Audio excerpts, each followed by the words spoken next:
Tonight we descend beneath the cold, restless skin of the North Sea, where an invisible landscape waits below passing ships. In 2019, archaeologists working with the University of Bradford recovered evidence from the drowned world called Doggerland. After mapping buried valleys and channels beneath the seabed, their work belongs to the European Research Council project known as Europe's Lost Frontiers, led by Professor Vincent Gaffney. It does not begin with a golden palace, nor with a mysterious machine glowing in the sand. It begins with mud, sound waves, sediment cores, and the patient habits of serious people in waterproof clothing. So, before you get comfortable, take a moment to like the video and subscribe, but only if you genuinely enjoy what I do here. And as the room becomes quieter around you, post your location and your local time below. There is something strangely comforting about knowing where other wakeful minds are listening tonight. You stand, in imagination, upon the deck of a research vessel under a low grey sky. The wind carries the scent of salt and engine oil, while ropes tap softly against metal rails. Beneath your feet lies not an empty ocean floor, but a covered country. Rivers once moved there. Reeds once shivered there. Animals crossed open ground where dark water now presses down with immense and unhurried weight. The instruments do not see ruins as your eyes would see them. They send sound into the darkness, then listen for its return. Different layers answer differently, like old memories responding from beneath a closed door. A buried riverbank gives one kind of reply. A channel filled with softer sediment gives another. Slowly, on glowing screens, a terrain begins to emerge where no terrain should be visible. It is a quiet revelation. Records confirm that vast portions of the world's continental shelves were dry land during the last ice age. When enormous volumes of water rested inside glaciers, people did not live only in places that remain visible today. They moved through plains now drowned, followed streams now erased, and gathered food along shores that have retreated beyond memory. Archaeologists studying Europe's submerged landscapes have recorded thousands of underwater finds, from single stone tools to preserved settlements, yet nothing beneath the sea offers itself easily. The seabed is a master of disguise. A ridge may resemble a wall when it is only folded sediment. A straight line may tempt the hopeful mind, then prove to be a scar left by geology, anchors, or modern cables. The abyss does not merely hide its secrets. It creates illusions for anyone eager to find them, and you understand the temptation. There is a delicious unease in believing a city might sleep below the waves. Not merely a village, not merely a hunting camp, but a lost empire, older than every kingdom whose name survives in books, older than the first crowned rulers, older than the divine figures later remembered in the clay literature of Mesopotamia, a place whose people may have watched unfamiliar constellations from a vanished beach. Believing their world permanent, they were wrong about permanence. Still, caution is the lantern carried into this darkness. Professor Gaffney and his colleagues do not declare an empire whenever an underwater valley appears. They reconstruct climate, vegetation, river movement, and the changing edge of the sea. They take cores from buried soils, searching for pollen, fragments of wood, traces of life, and the subtle chemistry of old environments. They ask whether a landscape could have supported human communities before they ask what those communities believed. That is how lost worlds return, not with thunder, with samples. Your fingers rest against the cold rail, and the ship rises slightly on a passing swell. Somewhere below, the old ground continues beneath the water, sealed under sand and silence. Perhaps a family once stopped beside a shallow stream there. Perhaps someone knelt to shape a blade from stone, while smoke from a modest fire drifted into evening air. Perhaps children followed animal tracks near a marsh, impatient and barefoot, while older voices called them back. None of them imagined a ship floating above their home thousands of years later. A peculiar object helped awaken modern attention to this drowned realm. In 1931, a fishing vessel working the North Sea hauled up an antler point, barbed and carefully shaped. From a world already concealed below fishing grounds, it was an intimate thing, made for the hand, made for survival. Some enthusiasts later treated such finds as whispers of vanished greatness, as though every ancient tool must belong to a forgotten throne. Humans are wonderfully talented at discovering royal courts where ordinary people merely dropped useful objects. Still, that antler point matters. It tells you that the darkness below is not empty. Someone stood on ground that is now ocean. Someone learned the grain of antler, the pressure of sharpening, the balance required for a weapon or fishing implement. Someone carried knowledge in muscle and memory. That single object is smaller than a scepter, yet more haunting, because it once belonged to a life that needed no legend to be real. The screens inside the survey cabin glow softly through the window. Technicians compare lines, depths, and patterns. You cannot hear their voices clearly through the wind, only the patient murmur of people measuring absence. Modern equipment searches downward, while the sea continues its ancient performance of seeming featureless. It feels almost impolite to interrupt it. Long before recorded history, human beings occupied landscapes that are no longer accessible beneath ordinary footsteps. Their paths did not lead conveniently toward the later cities preserved in museum cases. Some routes ended below modern harbours. Some camps vanished beneath tidal flats. Some stories may have disappeared when the last person who remembered a particular hill or inlet was no longer alive to describe it. This is the hidden timeline beginning to open gently beneath you, not a proven dynasty of impossible rulers, not a polished underwater capital waiting to vindicate every fevered theory typed after midnight. The evidence suggests something subtler, and therefore more unsettling. The human past is larger than the dry land has allowed you to remember. Entire inhabited landscapes have been removed from sight, leaving history to be written mainly by survivors living above later shorelines. Among scholars, an important question remains open. How densely were these drowned lands occupied, and how much evidence still survives beneath marine erosion and shifting sediment? A valley mapped by sound is not yet a settlement. A lost coastline is not yet an empire. Yet the absence of palaces does not make the vanished world unimportant. A human landscape may be profound without containing kings. The wind eases. The water darkens toward evening. Your mind begins to follow those submerged contours, descending through green-grey water, through suspended grains of sand, toward an ancient surface untouched by moonlight. There, in the silence, a riverbed curves away beneath layers of time. Its banks once carried grasses, its shallows once caught sunlight. Its existence is no longer a fantasy, because patient science has traced its buried course, and somewhere beside such waters, long before the names of later gods were pressed into clay, human beings may have looked across their own familiar world and assumed it would always remain. The sea knows otherwise. For now, it gives back only outlines, a channel, a ridge, a fragment shaped by careful hands. Nothing announces what deeper traces may still be waiting beneath the sediment. Nothing declares whether the oldest drowned communities left behind structures, ceremonies, or only the faintest marks of ordinary survival. Yet you remain beside the rail, listening to the water move against the hull, while an unseen country rests below, and the first hidden truth settles quietly into place. Before history could remember humanity, the sea had already begun erasing its homes. Your mind drifts across a shoreline that does not stay still. The air is sharp with cold, and thin grasses bow beneath a pale sky. Far inland, immense fields of ice hold water in frozen silence.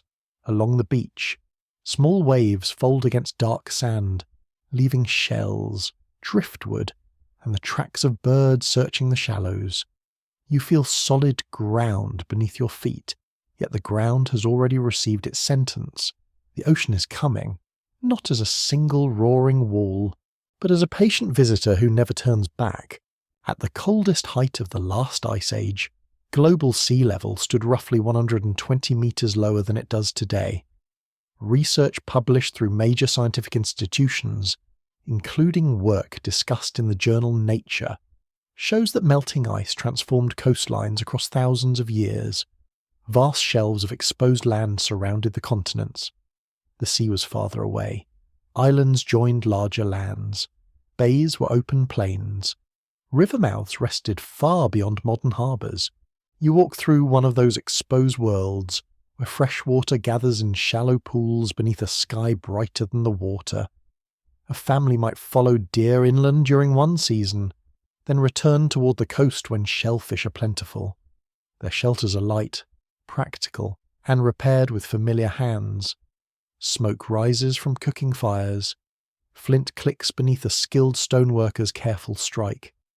A dog pauses near the reed beds, alert to some movement that your eyes cannot catch. Nothing about this life is crude to those living it. Every path has meaning. Every tide is studied. Every change in wind carries information about weather, fish, birds, and safe passage. You may think of these people as living at the edge of history, but to them the shoreline is the centre of a complete and demanding universe. Then the summers soften. Ice loosens from distant mountains and northern plains. Water returns to the oceans in amounts no person could measure, though each generation can observe the consequences.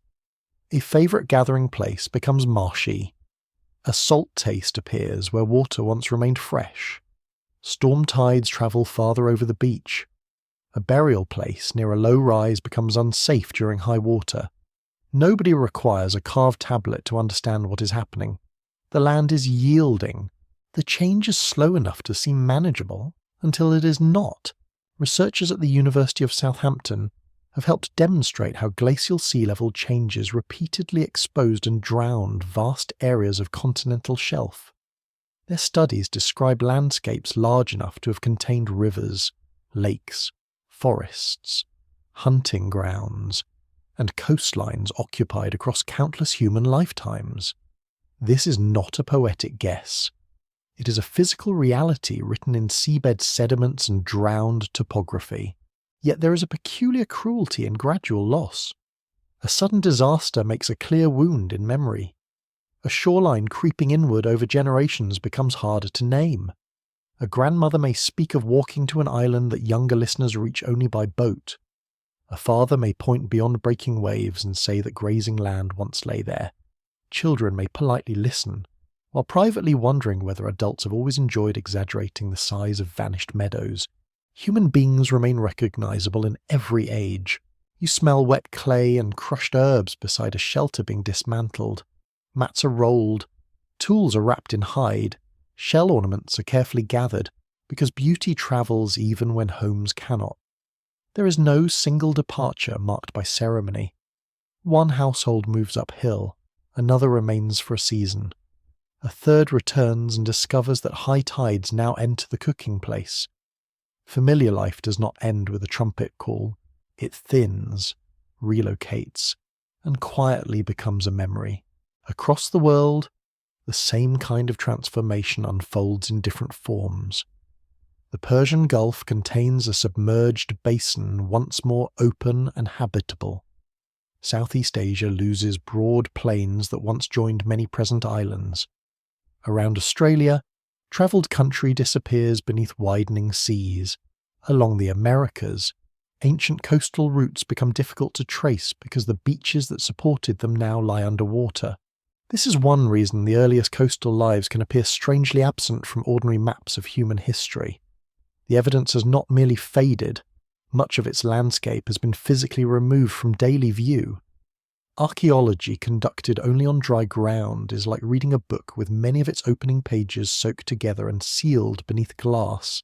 A fringe tradition as long imagined bells ringing under drowned towns, their sound rising through mist when storms disturb the sea.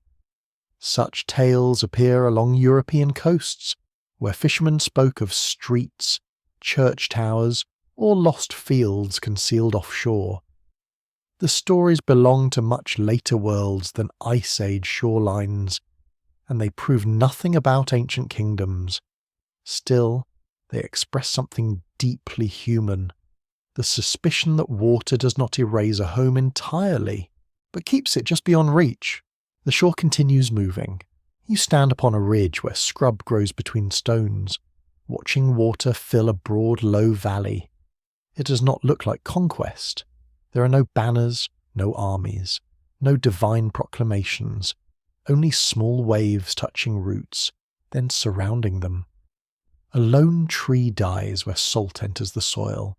Fish begin moving through channels once crossed on foot. Birds settle on new mudflats. Nature does not mourn the human use of a place. It rearranges itself with almost insulting calm.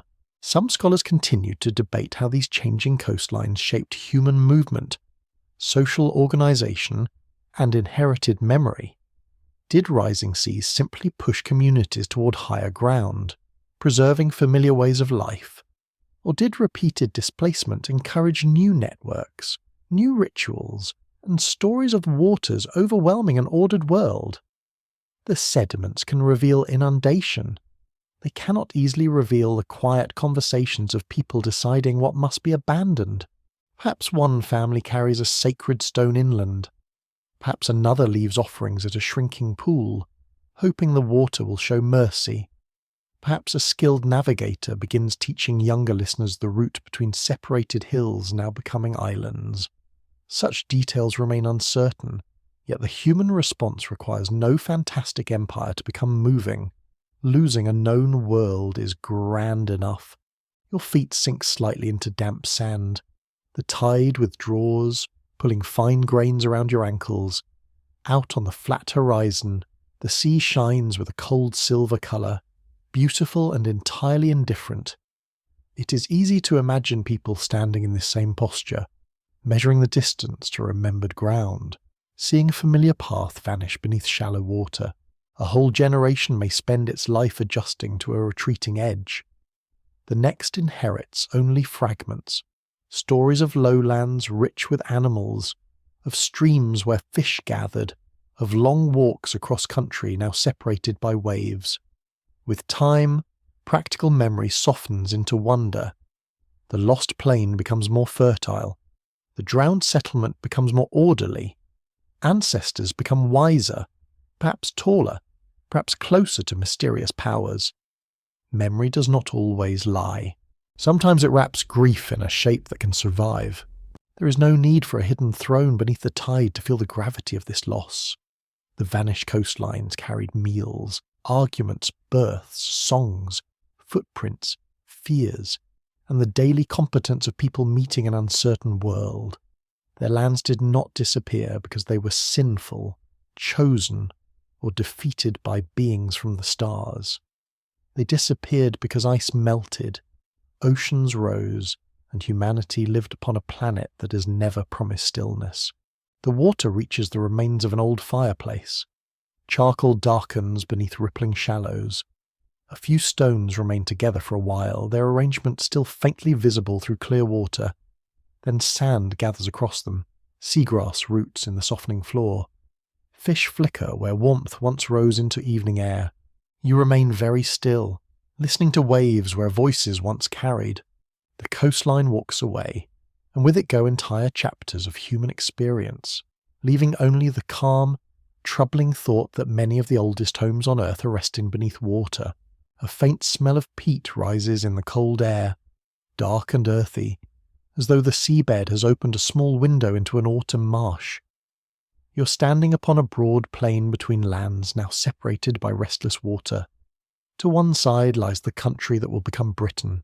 To the other stretches the continent of Europe. Between them, there is no sea barrier, only rivers, wet meadows, wooded rises, and low horizons where animals move like shadows at dusk. This is Doggerland when it's still alive. The name sounds almost whimsical, like somewhere a damp dog might choose for an especially muddy holiday. Yet the landscape is immense. Watercourses wander through reeds and willow scrub. Birch trees lighten the edges of woodland. Hazel grows where the ground becomes drier. Red deer move between shelter and open grazing. Wild cattle leave heavy prints near riverbanks, in colder stretches of its long existence. Mammoths and woolly rhinoceroses also cross regions later covered by waves. You lower your hand to the ground. The soil is springy beneath your palm, rich with decaying plants and old moisture. Such ground will become peat, sealing tiny fragments of the vanished world. Seeds, pollen, wood, animal remains, and human objects may rest within it for thousands of years, pressed beneath a sea that has no interest in explaining what lies below. For people living here, the plain is not a bridge between important places. It is the important place. Rivers offer fish and water birds. Marshes provide reeds, eggs, and edible plants. Forest margins carry deer, boar, nuts, fuel, and shelter from cutting winds. A narrow flint blade can be fitted into a wooden shaft. Antler can become a barbed point, shaped for hunting in shallow water. Bone can be polished until it serves a task with quiet elegance. Archaeologists in the Netherlands and Britain have studied objects drawn from the North Sea floor, including flint tools, bone implements, animal fossils, and human remains.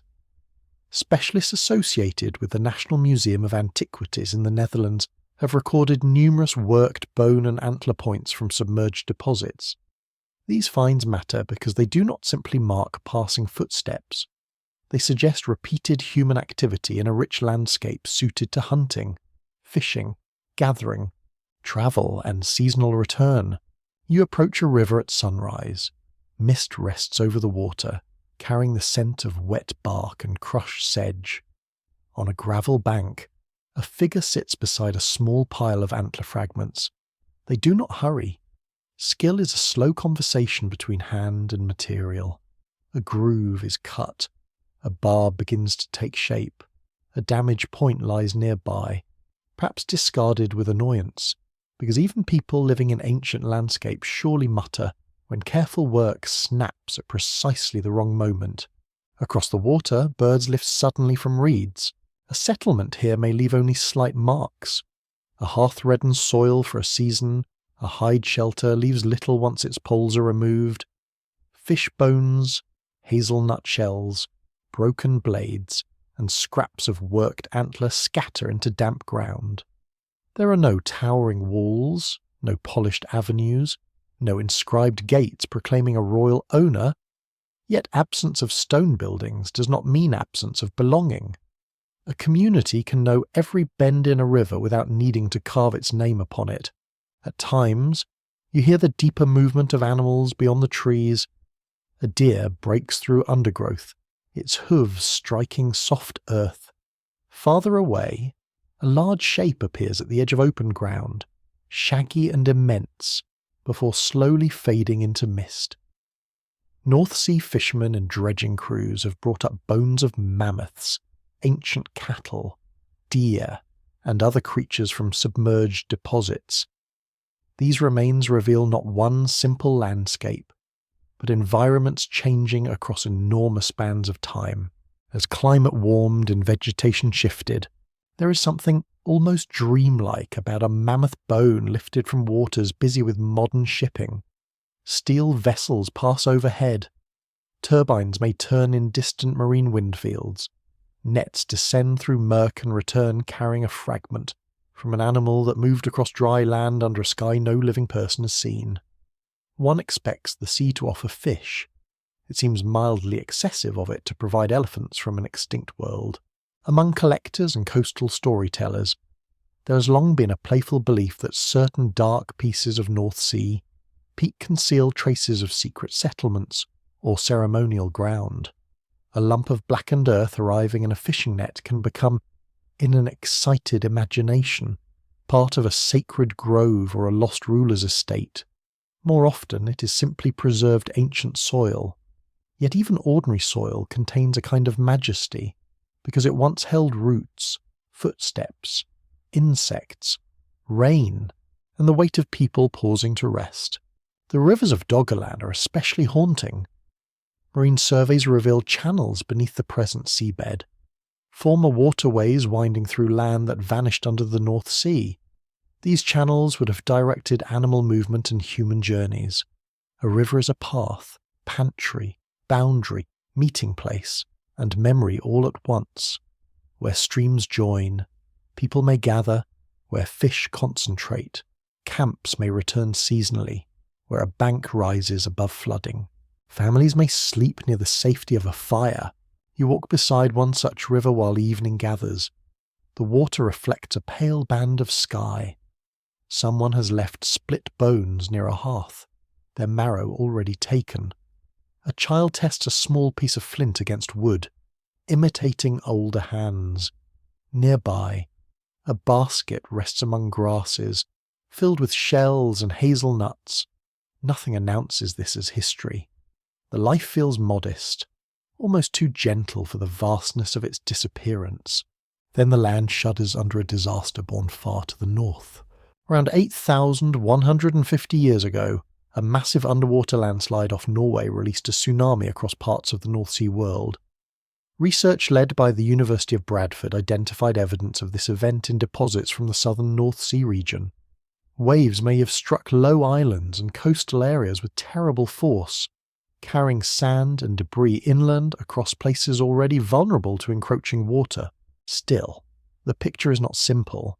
Scholars openly dispute whether the tsunami delivered a final ending to Doggerland, or whether surviving communities continued using remaining islands and coastal margins afterward. The Great Wave was devastating in some places, yet sea level rise had already been reshaping this country for generations. A single catastrophe is easier to tell as a story. Reality may have been slower, harsher, and more complicated. You see the river overflowing now. Salt water crosses reed beds. Debris tangles among tree roots. A familiar bank disappears under churning grey water.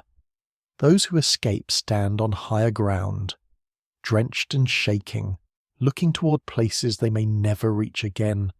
Their knowledge survives in them, but the landscape that gave that knowledge meaning has become uncertain. What does drowned realm reveal when it gives back no palace, no crown, no tablet naming its rulers? It reveals lives arranged around water, animal paths, tools, seasons, and the delicate confidence that familiar ground will remain beneath familiar feet. It reveals a populous human environment, not an empire proven by monuments, but a world fully inhabited in the ways that mattered to those who knew it. The mist thickens over the plain. River sounds soften beneath an approaching tide. In the quiet earth are antler points, split bones, charcoal, pollen, and footprints that cannot be recovered. Each fragment speaks without words. Human beings were here. They understood this country. They called it home, and now the grey water carries ships above their vanished paths. Warm water moves gently around your ankles, clear enough to reveal pale sand and wavering stones beneath its surface. The sea here is different from northern grey water. It carries sunlight, salt, and the faint sweetness of shore plants growing beneath the limestone ridges of the Carmel coast. Fish flicker past your legs. Above the water, seabirds circle lazily. Below it, several hundred meters from the present shoreline, lies a village once occupied by people who knew this sea intimately. Its modern name is Atlit Yam. Marine archaeologist Ehud Galili identified the submerged settlement while surveying the coast of Israel during the 1980s. Researchers connected with the University of Haifa and the Israel Antiquities Authority revealed a settlement covering tens of thousands of square meters. It rests about 8 to 12 meters beneath present sea level. Radiocarbon dating places its inhabited life roughly 9,000 years ago, during a period when farming, herding, fishing, and permanent settlement were becoming woven together along this coast. You descend slowly through the blue water. Sunlight breaks around you in shifting ribbons, touching stone foundations arranged upon the seabed. These are not accidental clusters cast down by waves. Walls define living spaces. Hearths speak of controlled fire. Grinding stones remember grain and patient labour. Flint sickle blades, fishing implements, stone axes, and animal remains describe a community working both land and sea, gathering its livelihood from more than one world. The village feels startlingly close. You can almost hear sandals scraping over packed earth, though only bubbles rise through the water now. A woman tips grain into a stone bowl. Someone returning from the shallows carries fish, silver and heavy, toward a shaded working place. Goats complain near an enclosure, because goats apparently perfected dissatisfied commentary extremely early in human experience. A child watches an older relative repair a net, learning that survival often depends upon knots nobody praises in songs. The settlement stands beside freshwater sources. For a coastal community, this is everything.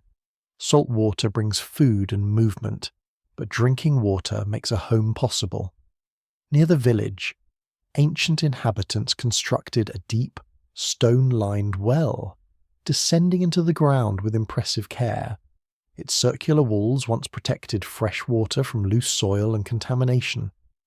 When archaeologists examined it beneath the sea, its filled interior preserved plant remains, animal fragments, stone objects, and clues to the changing environment. Records from the excavation confirm that this well was eventually no longer used for clean water.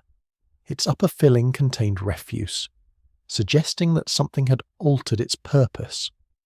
As the shoreline shifted and salt entered the groundwater, a source of life may have become unusable. You picture a person lowering a vessel into the shaft, raising it, tasting the water, and pausing in concern. A small change on the tongue can announce the beginning of a great departure. Near the well, another arrangement of stones waits in the underwater light. Several upright stones form a curved setting around the location of a freshwater spring. Some bear cup-shaped hollows worked into their surfaces. Their exact meaning remains uncertain. They may have belonged to activity involving water, gathering, marking, or ritual attention. What is clear is that the placement was deliberate. Someone selected these stones, moved them, raised them, and gave them a relationship to the spring. Your hand brushes a rough upright surface. Tiny marine growths soften edges once handled by human fingers. The stones are neither gigantic palace columns, nor impossible machines abandoned by visitors from the heavens. They are more intimate than that. They suggest a community giving shape to the importance of water, perhaps acknowledging a source that allowed houses, animals, crops, and children to remain beside the sea. A fringe interpretation sometimes transforms this stone arrangement into the remnant of an ancient observatory or a gateway of secret wisdom. It is easy to understand the appeal. Upright stones beneath clear water look like a message deliberately hidden from the future. Yet no inscription names its purpose, and no recovered object confirms an extraordinary technology. The mystery survives more quietly. People were arranging meaningful places near water long before written explanation existed. You move between the foundations, and the village reveals another kind of closeness.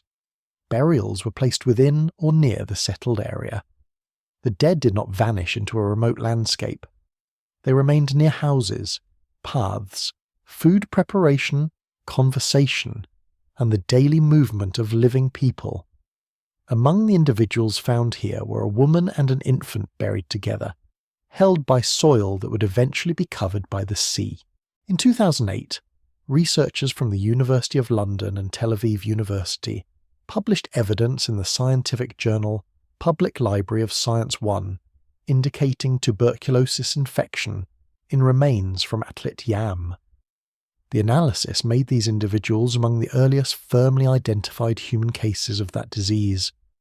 Behind the technical achievement rests a soft, difficult thought.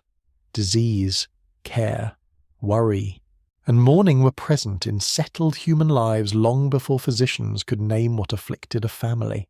You kneel beside the imagined burial place as light trembles above you. Whoever placed the woman and child into the earth did not regard them as scientific evidence. They were absence made unbearable. Hands prepared the grave. Bodies leaned close. People stood together, breathing the coastal air, perhaps hearing waves and animals nearby.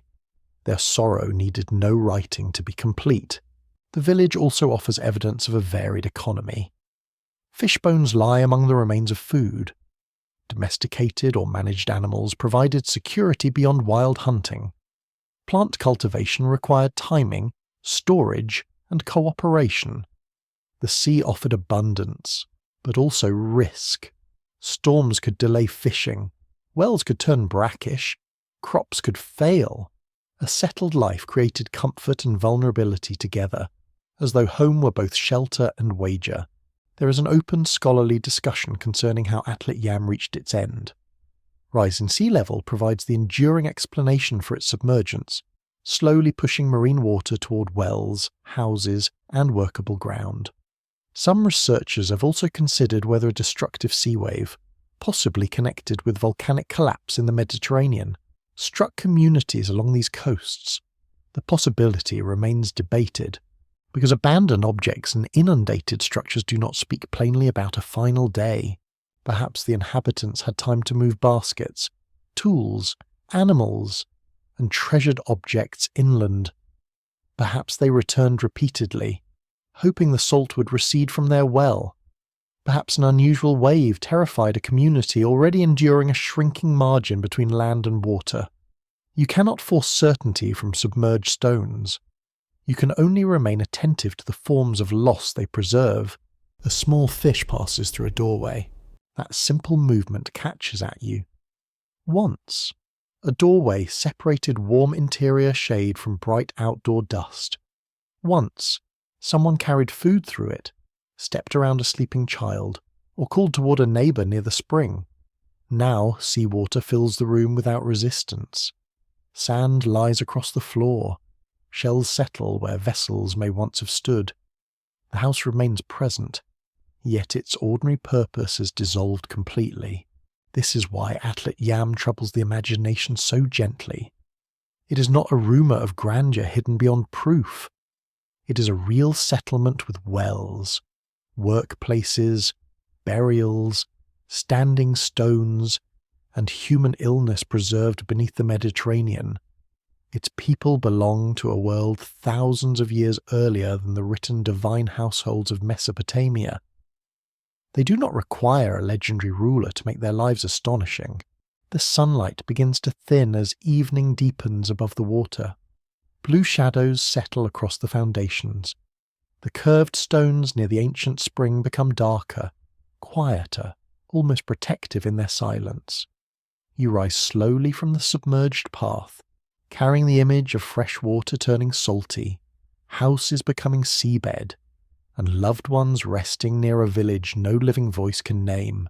Beneath the gentle tide, stone walls still hold their places, and within their silence, a human shore remains unbearably near. The water is almost impossibly clear. Sunlight falls through it in bright, trembling patterns, touching pale stones arranged below the surface. You're close to the southern coast of Greece, near a quiet island and a sweep of sand brightened by heat. The scent of time drifts from dry land. Cicadas tremble in the afternoon air, yet only a few meters from the living beach, beneath calm water shallow enough for a swimmer to cross. An entire town lies open to the sky. There is no curtain of abyssal darkness here. No crushing depth protects the mystery. A mask, a slow breath, and patient eyes are enough to reveal walls, lanes, rooms, courtyards, graves, and the outlines of buildings where families once measured their days. The drowned town is called Pavlopetri. In 1967, ocean scientist Nicholas Fleming recognized the submerged remains off the coast of southern Laconia. The following year, a team from the University of Cambridge mapped structures resting beneath the water. Decades later, archaeologists from the University of Nottingham, working with Greek specialists, recorded the town in remarkable detail. Their survey showed not a scattered ruin, but an organised settlement whose plan still survives upon the seabed. You glide above a street. Low foundation walls run on either side, softened by marine life, yet still deliberate in their direction. This was a route shaped by human movement. People passed along it carrying baskets, pottery jars, fishing gear, cloth, grain, and news. Doors opened from it. Courtyards gathered light beside it. Neighbours heard footsteps approaching and decided whether those footsteps required a welcome, a favour, or perhaps the ancient equivalent of pretending not to be home. Nothing is quite so human as a street. It means people have begun arranging life in relation to one another. A path through grass follows convenience. A street follows expectation. It suggests repeated movement, property, storage, conversation, work, arrivals, departures, and the subtle, daily negotiations of living beside other households. At Pavlopetri, streets run among rectangular buildings whose surviving foundations create something unusually vivid, not simply evidence of occupation, but the pattern of a town. Archaeological records confirm that the known remains cover tens of thousands of square meters. Surveys found buildings containing several rooms, open spaces, passageways, graves, and stone-cut tombs nearby. Pottery indicates that people lived here from at least the early Bronze Age, more than 4,000 years ago, with activity continuing into the later Bronze Age. During its most flourishing centuries, powerful societies were growing across the Aegean, trading goods, ideas, styles, and stories between islands and mainland shores. You float above a broad building, its plan wider than the smaller homes nearby. Perhaps goods were gathered here. Perhaps people met here. Perhaps its purpose changed across generations, because towns rarely remain obedient to a single plan. A storeroom becomes a workshop. A courtyard becomes a place for sorting nets. A shaded corner becomes the preferred location for gossip. Because civilization may begin with grain storage, but it becomes comfortable only after someone begins discussing the neighbours. Fragments of pottery found at the site suggest connections across the sea, including contact with Crete. The people of Pavlopetri do not appear trapped in an isolated coastal corner. Their waterway is a road.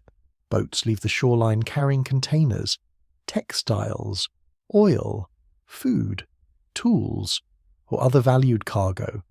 Vessels return with objects whose shapes and surfaces quietly announce distant places. A young person growing up here may recognize foreign pottery before ever seeing the land where it was made. You hear wood creak against a landing place. Ropes tighten around posts. Salt dries upon sunburned hands. Large storage jars rest inside a shaded building, cool against the heat, while woven material hangs nearby. Archaeologists discovered loom weights among the town's remains, small object carrying the weight of long hours spent producing cloth. Textiles seldom survive the sea and soil kindly. Their equipment remains, suggesting work repeated through seasons, indoors and outdoors, by skilled people whose fingers gave value to thread. A clothmaker bends above a simple loom. The rhythm is quiet, regular, almost soothing. Outside, traders speak beside pottery vessels. Farther down the lane, a child runs too quickly around a corner and is called back by an irritated voice. The town breathes through small routines. It is not spectacular because of hidden engines or golden domes. It is spectacular because ordinary order still lies visible beneath moving water. Nearby are graves. Some are small stone-lined burials, others are more substantial chamber tombs cut into rock. Their presence suggests distinctions within the community, perhaps involving family, status, wealth, age, or tradition. The dead rest close to the spaces of the living, within a landscape of homes, roots, labour, and the shoreline. You may imagine funeral processions moving slowly under harsh sunlight, carrying loss through streets that neighbours knew by memory. The silence below becomes heavier there. A quirky modern habit has grown around Pavlopetri, because a complete drowned town feels irresistibly romantic. People sometimes whisper that it must have inspired the story of Atlantis. The comparison makes excellent holiday conversation and wonderfully unreliable history. Plato composed his account of Atlantis many centuries after Pavlopetri had vanished beneath water, using the tale for philosophical purposes. The actual town does not need an invented empire draped over it like an oversized theatrical costume. Its real story is stranger in a gentler way. Here is a settlement where people prepared cloth, stored goods, honoured the dead, navigated coastal waters, and organised streets beside houses. Then the town entered the sea. The buildings did not collapse into total confusion. They remained outlined upon the bottom, their foundations spared from later construction, ploughing, and the busy rebuilding that usually erases ancient neighbourhoods on land. The means of submergence remain under careful discussion. Sea levels change through time, while the region also lies within an active landscape shaped by earthquakes and movements of the ground. Some researchers propose that a combination of gradual marine rise and sudden geological shifts lowered the settlement beneath the water. Others emphasize the need for more precise reconstruction of shorelines and local tectonic events. The town is unmistakably real. Its final transformation is still being patiently reconstructed. You rise slightly above the street plan, looking down as sunbeams wander across it. An octopus slips beside a wall, changing colour with quiet theatrical confidence. Silverfish travel through a room that may have stored grain or cloth. Seagrass leans along a lane once crossed by bare feet and sandals. The result is not frightening, it is almost peaceful, which somehow makes it more unsettling. A city does not need to be deep to feel unreachable. You could swim down and touch the stones. You could place your hand upon a wall raised by people whose names are absent from every surviving record. Yet their world remains closed. You do not know whom they loved, which songs accompanied their work, whose boat returned late in a storm, or which doorway belonged to the person everyone trusted for practical advice. Their town gives you structure without voices. As evening settles, the water becomes amber near the surface and blue among the lower stones. The streets remain visible for a little longer, lines of patient geometry beneath the soft movement of the sea. Beyond them, the modern shore glows with dry sand, parked boats, and houses occupied by people who probably do not spend every waking hour wondering whether their neighbourhood will become an archaeological attraction for fish. The underwater lanes rest without ceremony. They reveal no supernatural architects, no impossible dynasty, and no secret command from distant stars. They reveal something quieter.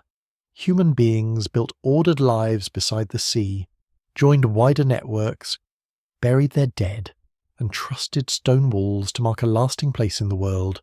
Then water entered every room, and now, beneath the shining Greek shallows, a town remains so clear that its silence feels almost like recognition. Heat settles upon your shoulders like a warm woven cloth. The air tastes of rain waiting somewhere beyond the horizon, though the open country around you is dry enough for tall grasses to rustle beneath each passing breeze.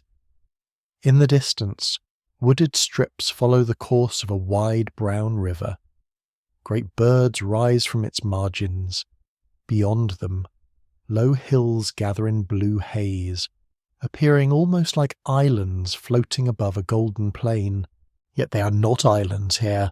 You're standing upon Sundaland, the enormous exposed shelf that once joined the Malay Peninsula with Sumatra, Java, Borneo, and many smaller lands now separated by sea. The modern maps you know would be useless in your hands, where boats now pass through tropical waters, broad country spreads beneath the sun, where fishermen cast nets into channels between islands. Animals once travel beside rivers that run for hundreds of kilometers across open ground. The plain is too large to take in at once. During periods of colder global climate, ocean levels fell far enough to uncover much of this shelf. At the height of the most recent glacial cold, the exposed region formed one of the greatest vanished landscapes connected with human life. Studies published in the scientific journal Science have traced the flooding of this shelf through marine sediments, revealing several rapid rises of water as the ancient ice sheets melted. The process did not simply nibble at beaches. It rearranged an entire portion of the world. You move toward the river, where the air grows heavier and smells of wet leaves, animal dung, and sun-warmed mud. Tracks overlap along the bank. Deer have passed here. Wild cattle have come to drink. Elephants leave rounded impressions that fill slowly with cloudy water. Crocodiles rest near quieter bends, their stillness almost theatrical. In the shallows, fish twist below the surface, while turtles slide from logs with the offended dignity of creatures interrupted during an excellent afternoon. Such waterways would have drawn people naturally. A river offers drinking water, fish, shellfish, birds, plant foods, game, clay, reeds, transport, and a route through country too wide for easy wandering. Human communities may establish camps upon raised banks, returning when fruit ripens or animals gather. Smoke may curl from hearths among trees. Stone tools may be carried in woven bags. Children may learn which water is safe, which shadows should be avoided, and which relative always claims to know a shorter route through marshland. Despite repeated evidence to the contrary, the vanished rivers of Sundaland are not merely imagined lines. Geologists have mapped immense submerged drainage systems beneath the Java Sea, the Gulf of Thailand, and neighbouring waters. These channels show that the present islands were once linked by flowing waters crossing dry country. Researchers from universities in Asia, Europe, and Australia continue examining these buried systems to understand environments that supported movement, animals, plants, and human settlement. Your eyes follow the river toward a horizon impossibly far away. The plain contains grasslands, gallery forests, wetlands, and patches of thicker woodland. For many years, scholars pictured a broad, dry corridor stretching across Sundaland, perhaps allowing people and animals to move easily between mainland Asia and the southern islands. More recent environmental studies suggest the reality may have been less tidy, with forests, seasonal openings, river borders, and changing habitats forming a shifting mosaic. The argument matters quietly. An open grassy road suggests travellers moving through a generous landscape, seeing distant smoke and following familiar herds. A forested patchwork suggests different knowledge, different dangers, and journeys shaped by riverbanks rather than sweeping horizons. Among researchers, discussion remains active over how much savanna truly existed, how dense the forests remained during colder periods, and which routes human groups preferred while moving through this enormous country. You pass beneath trees heavy with leaves, their branches alive with insects and restless calls. A small group rests near the bank, sorting gathered foods and repairing simple equipment. One person sharpens a stone edge, another tests a fishing basket in the shallows. Beside the hearth, a cluster of shells waits to be opened. There is nothing temporary about their understanding of this place. Even a travelling community carries a precise map within memory. Waterholes, fruiting trees, safe crossings, sheltered ridges, and dangerous places where the river is best left undisturbed. Such knowledge is an unseen monument. In recent years, fossils recovered from deposits beneath waters near Java and Madura have offered another haunting glimpse into the older life of Sundaland. Researchers associated with Leiden University studied remains belonging to ancient human relatives, together with thousands of animal fossils from what was once a river valley. The find suggests that human beings of a far earlier kind lived within the productive waterways of this drowned realm, surrounded by turtles, large grazing animals, elephants, and dangerous river creatures. You feel the timeline deepen beneath your feet. The country does not belong to one lost people, one final migration, or one whispered tradition. For immense reaches of time, different human populations may enter, leave, return, adapt, and disappear from particular regions. Later communities inherit landscapes already old beyond comprehension. A riverbank used for gathering food may lie above sediments containing traces of beings whose faces, languages, and relationships can never be recovered. The plain contains layers of absence. A curious modern idea sometimes claims Sundaland was the original paradise behind every story of a lost garden, or even the forgotten heart of a splendid ocean empire. The suggestion often arrives dressed in tropical sunsets, elegant maps, and a very confident tone. It is easy to see why. A vast inhabited land truly did vanish beneath rising seas. Yet no recovered palace, inscription, or royal archive proves an advanced hidden empire governing these plains. Wonder needs no borrowed crown. The real scale is more stirring. As generations pass, water begins to reach lower valleys. River mouths broaden. Salt creeps inland through channels once fresh. Hills become separated from surrounding plains. Familiar hunting territories narrow into peninsulas, then islands.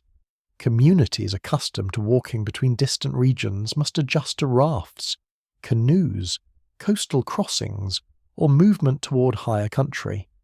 A path your grandparents described as dry ground becomes a voyage requiring skill, courage, and favourable weather. You stand on a rising slope at evening, watching the distant lowlands glimmer with newly arrived water. Smoke rises from another camp far away, separated by flooded country that once allowed easy passage.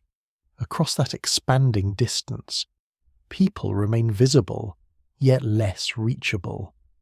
The sea does not merely remove soil. It changes the meaning of neighbours, journeys, marriage, trade, food, danger, and home.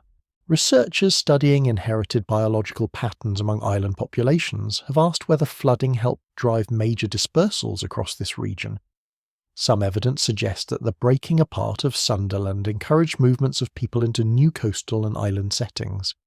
Yet the direction, timing, and cultural meaning of those journeys remain subjects of careful disagreement. Human movement rarely follows one neat arrow across a map. Families decide, hesitate, split, return, and remember differently. Night settles with tropical softness. Frogs call from wet ground. Insects pulse among leaves. The river carries reflected stars through country that will one day become seabed.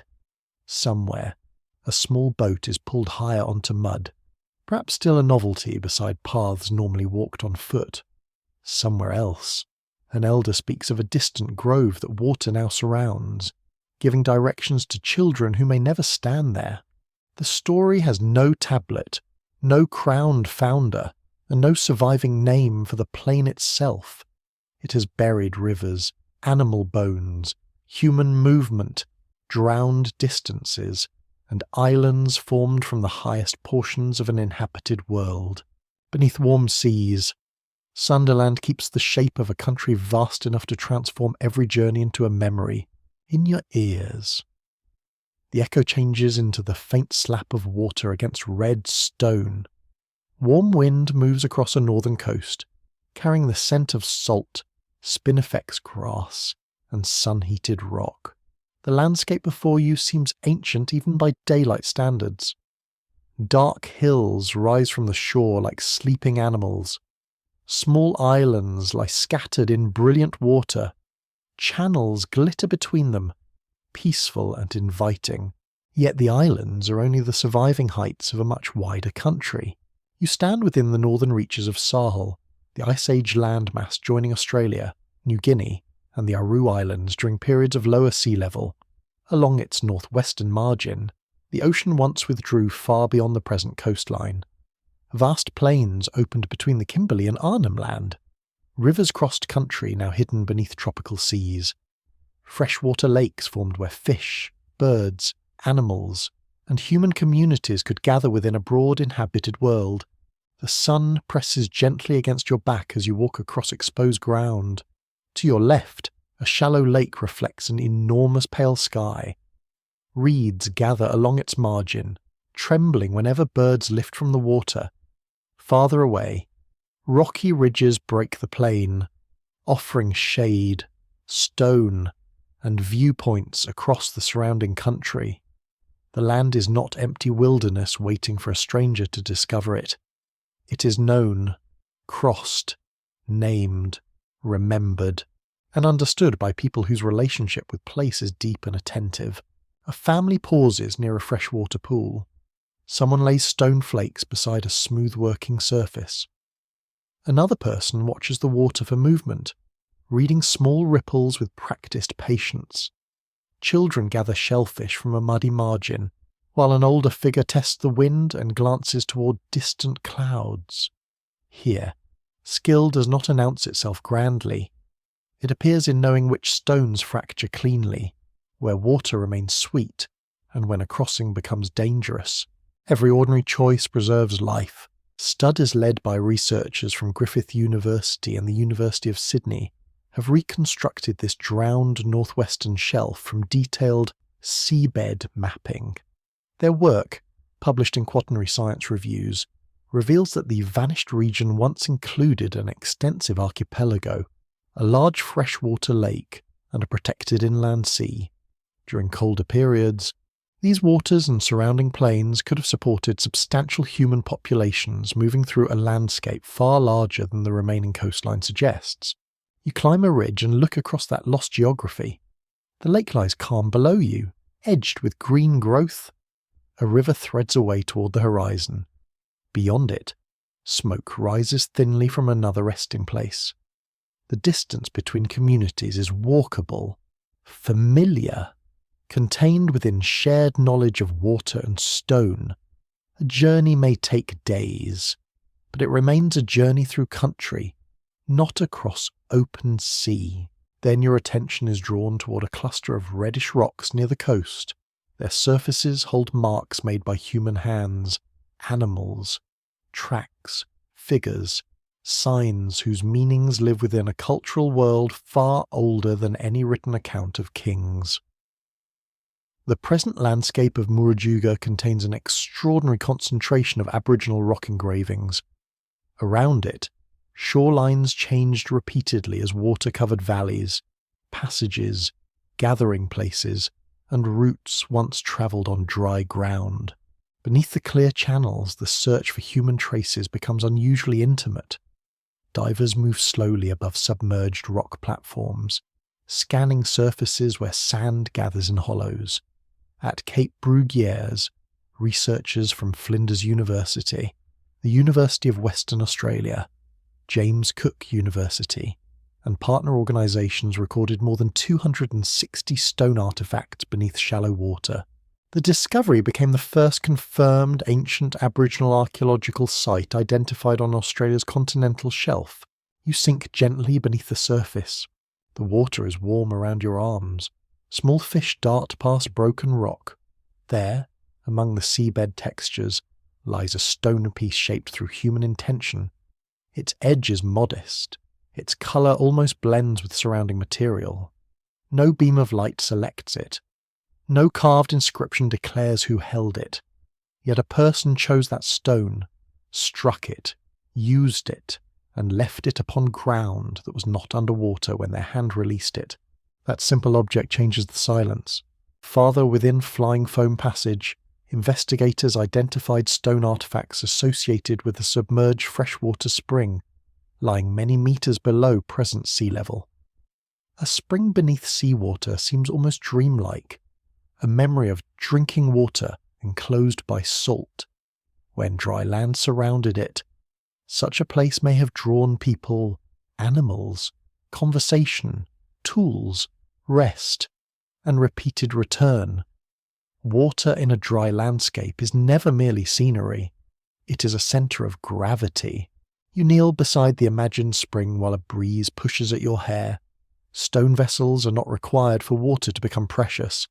Hands cup it. Leaves may carry it. People sit close to it during the hottest part of a day, grateful for shade and coolness. A child may be told not to muddy the edge. Someone may return with news from distant country. The spring gathers human life quietly, without walls and without ceremony visible to modern eyes.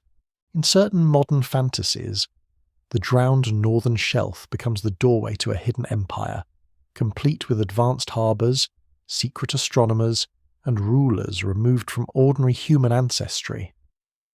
The tale has the polished confidence of someone presenting a palace from a handful of stones, yet what the seabed actually returns is more respectful and more moving.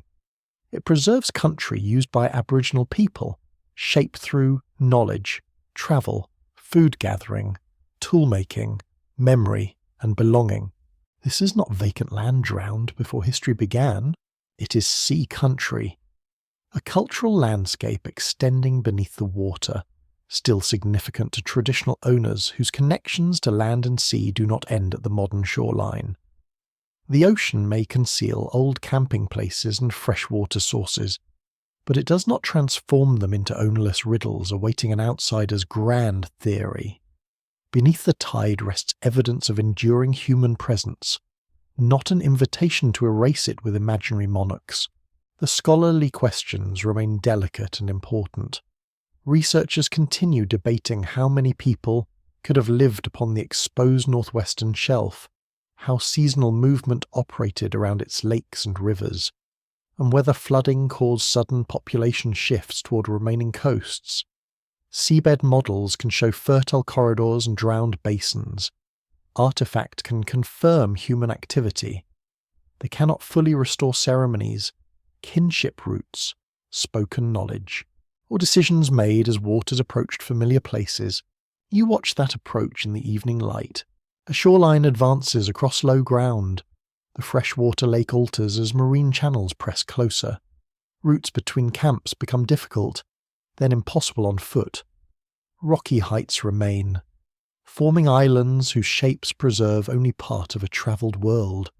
Families who knew the plain must learn new edges, new crossings, new fishing places, and new ways of recognizing country through water. Perhaps a canoe passes where footsteps once passed. Perhaps an elder points beneath a calm channel and describes a spring no longer reached by walking. Perhaps a young listener hears the account while sunlight glitters upon water, understanding that the sea is not blank space. It covers places of use, places of teaching, places of memory, and ground once warm beneath human feet. Darkness settles across the northern coast. Red rocks lose their colour and become soft silhouettes against the sky. Beneath the tide, the freshwater spring rests among scattered stones. The drowned plain stretches outward, holding rivers, lake margins, roots, and workplaces beyond sight. No vanished throne is needed there. The deeper revelation is quieter. Human belonging continues beneath the water, and an entire inhabited country can remain present even when the sea has taken its surface from view. Cold air gathers around you upon a wooded rise above a wide, quiet basin. Oak leaves turn softly in the breeze. Below, fresh water stretches toward a distant horizon, dark and smooth beneath a silver morning. Small inlets curl between hills. Reeds border the shallows. A canoe rests half drawn onto mud, beside baskets weighted with polished stones. The water looks settled, familiar, reliable. Yet this lake is not destined to remain a lake. You are standing near the basin that becomes the Black Sea, enclosed between Europe and Asia, receiving rivers from vast northern country. During periods of lower ocean level, its relationship with the Mediterranean changes dramatically. At times, the basin holds water much fresher than the sea. Its shores lie farther outward than modern beaches. People may hunt, fish, collect plants, travel, and establish small communities along land now covered by deep, dark water. The darkness below is remarkable. In much of the deeper Black Sea, oxygen is absent from the water near the bottom. Tiny creatures that usually consume wood and other organic remains cannot thrive there in ordinary ways. This unusual chemistry allows some ancient material to survive with startling patience. Fallen branches, wooden objects, and shipwrecks from much later historical ages can remain preserved in depths, where decay moves slowly, almost reluctantly. It is a seabed made for keeping secrets. You descend through cool water in imagination, leaving the bright shore behind. Blue becomes green, then grey, then almost black. The lower world is soundless. Fine sediment settles like dust inside an abandoned room. Somewhere beyond your reach, the lost edge of an ancient shoreline lies submerged, marked by terraces, shells, river channels, and deposits left when the basin held a different boundary. During the 1990s, marine geologists William Ryan and Walter Pittman of Columbia University proposed a powerful idea. They argued that Mediterranean water may have burst through the Bosporus into a lower freshwater Black Sea basin several thousand years ago. In their reconstruction, the shoreline rose rapidly, overwhelming inhabited margins and perhaps scattering communities into neighbouring regions. It is an image difficult to release.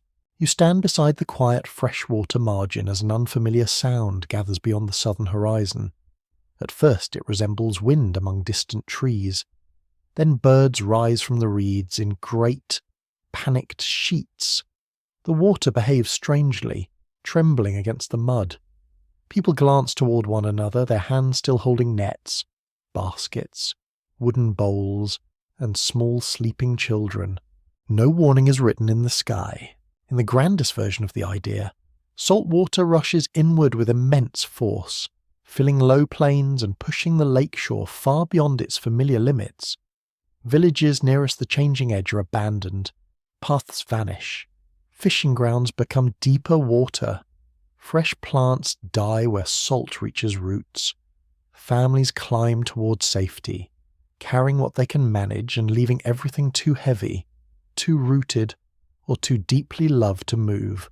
Such a scene sounds like the beginning of a flood legend. That is exactly why the proposal captured public imagination. The Black Sea became linked in popular retellings with ancient stories of overwhelming water, rescued families, and worlds judged or erased. The most famous comparison drew attention toward the later biblical account of Noah. Although a geological event and a sacred narrative cannot simply be folded together like matching pieces of cloth, the temptation remains understandable. In 2000, an expedition led by oceanographer Robert Ballard examined the Turkish Black Sea shelf and reported a submerged landscape containing what appeared to be an ancient shoreline. The team also investigated wooden remains that raised the possibility of human structures beneath the water. News reports quickly imagined drowned villages resting in preserved darkness, perhaps belonging to families who had witnessed a terrible transformation.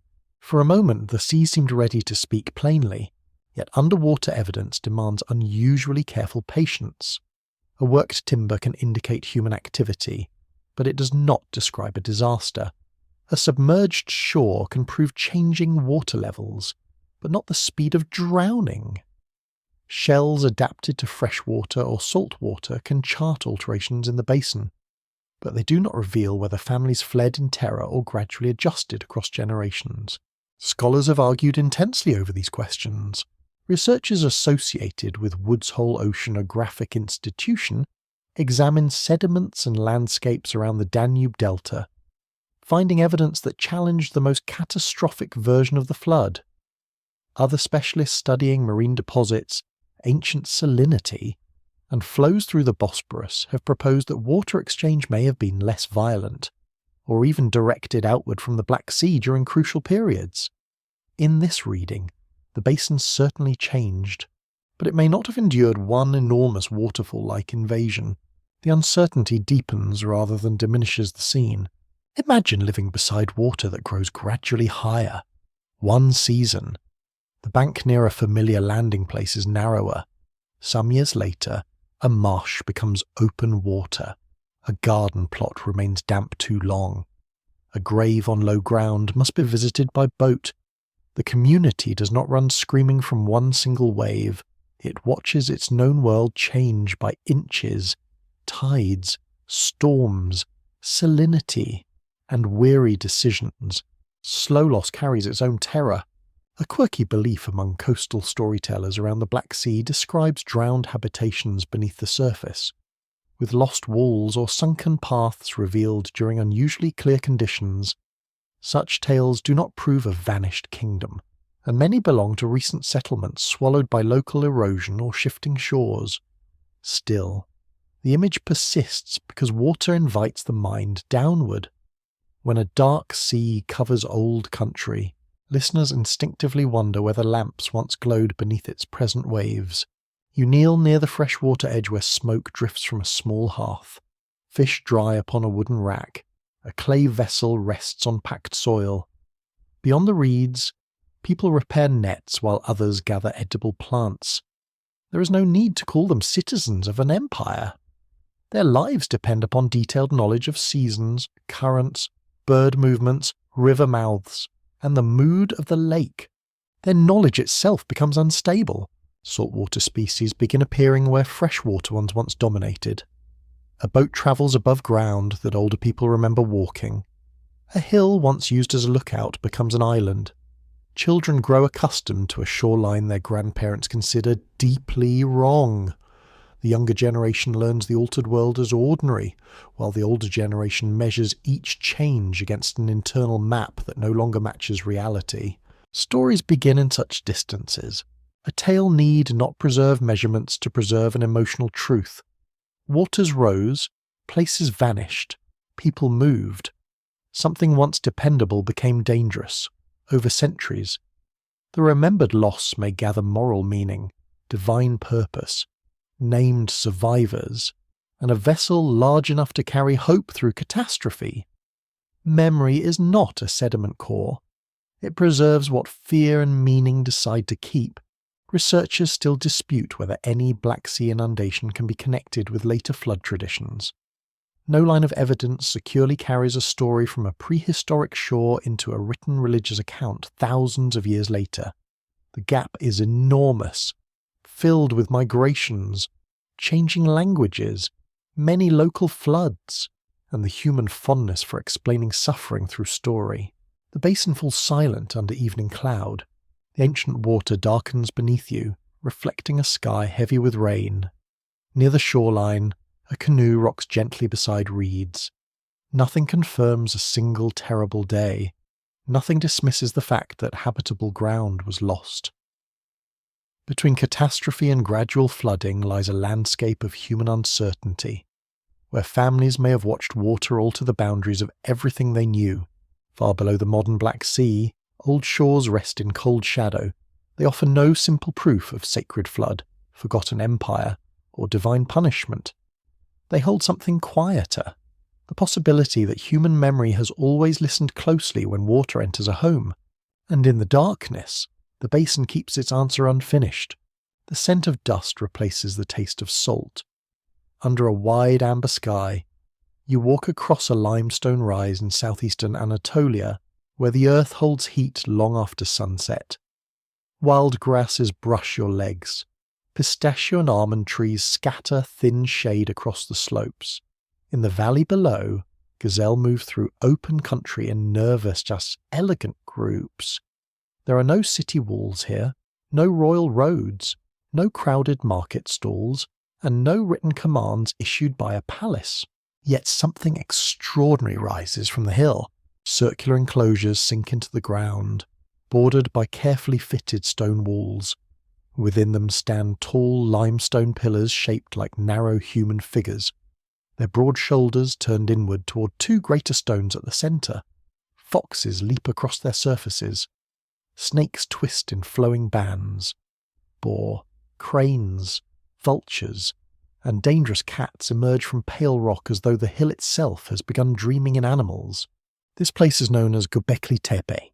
In 1994, archaeologist Klaus Schmidt recognised that the stones covering this mound were not ordinary field debris. Excavations conducted through the German Archaeological Institute and local museum specialists revealed monumental structures dating to around 11,000 years ago. That date is quietly astonishing. These enclosures were made during an age when communities in this region still relied heavily upon hunting and gathering, while cultivation and permanent village life were only beginning to change human habits. You stand beneath one of the pillars and feel suddenly small. The limestone surface is rough beneath your fingers, yet the carving upon it remains precise. A fox stretches along one side with a narrow, alert body. Beneath it, a bird appears to step forward through the stone. On another pillar, snakes gather together with an intensity that makes the quiet hillside seem less gentle. These animals are not carelessly scratched decorations. They were selected, shaped, repeated, and presented inside spaces built for human gathering. The builders possessed no metal tools.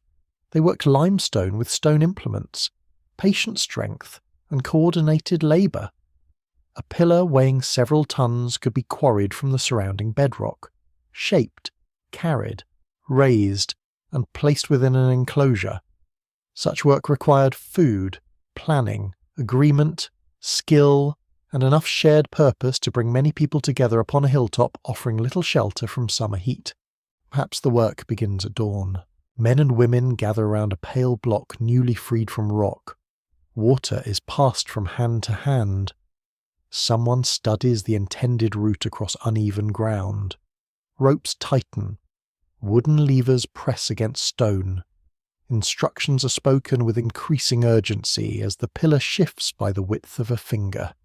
Somewhere nearby, a practical observer quietly realizes that sacred construction still involves sawbacks, dust in the mouth, and one person insisting the stone was easier to move yesterday. Even holiness has logistics. Animal bones recovered at the site include large quantities from wild gazelle, along with boar, deer, birds, and other hunted creatures. There is no evidence that great herds of domesticated livestock fed the builders. Instead, gathered communities appear to have consumed wild foods during repeated activities upon or near the mound. You imagine fires glowing at twilight, meat roasting above coals, voices gathering around shared meals, and stone pillars casting long shadows over people drawn together by obligations deeper than hunger. The hill may have been visible from far across the surrounding country. Travellers approaching through grass and scattered trees would notice its rising profile against the sky. Perhaps they brought flint, hides, stories, pigments, baskets of gathered plants, or memories of those no longer living. Perhaps arrivals were marked by music, hand gestures, painted bodies, or quiet ritual silence. There is no written program preserved for these gatherings. Only the architecture remains, and architecture can invite questions without answering them. One detail makes the place unusually haunting. Some central pillars possess carved arms and hands descending along their sides, meeting across the front. They are not simply stones marked by animals. They resemble stylized beings standing within the enclosure, taller than any ordinary person, silent and watchful. Their faces are absent, their bodies are suggested, but never fully explained. They may represent ancestors, supernatural figures, powerful humans, or identities no modern category can contain. Your torchlight moves across a carved hand. For an instant, the pillar seems less like an object and more like a presence. This is where modern imagination sometimes abandons patience. Certain fringe writers have claimed the stone's record survivors of a destroyed advanced civilization, or teachers arriving with secret knowledge from some forgotten world. Others treat animal carvings as coded astronomical warnings of global disaster. The hill is asked to become a message from superior beings, because ordinary human genius seems strangely difficult for some people to accept. The stones do not say this. They reveal communities capable of symbolic thought, cooperation, memory, feasting, art, and monumental construction at a remarkably early date. That truth is already unsettling enough. The old picture of civilization once appeared comfortably tidy. First farming, then villages, then organized religion, then monumental buildings. Göbekli Tepe disturbs that neat procession. Here, gathering and sacred construction may have helped encourage closer settlement and food production, rather than merely resulting from them. The question remains alive among scholars. Were these enclosures temples used primarily for ceremonies, or were they part of a broader settlement where ordinary and sacred life overlapped? Did people travel here for special gatherings, or did larger communities live nearby for extended periods? Were the animal images connected with myths, clan identities, death, danger, hunting success, or several meanings layered together? No single explanation has closed the door. A little distance away, other early sites deepen the mystery. At Karahan Tepe, excavations directed by Professor Nekmi Karul have uncovered carved human and animal figures, stone structures, and communal spaces belonging to a similar ancient world.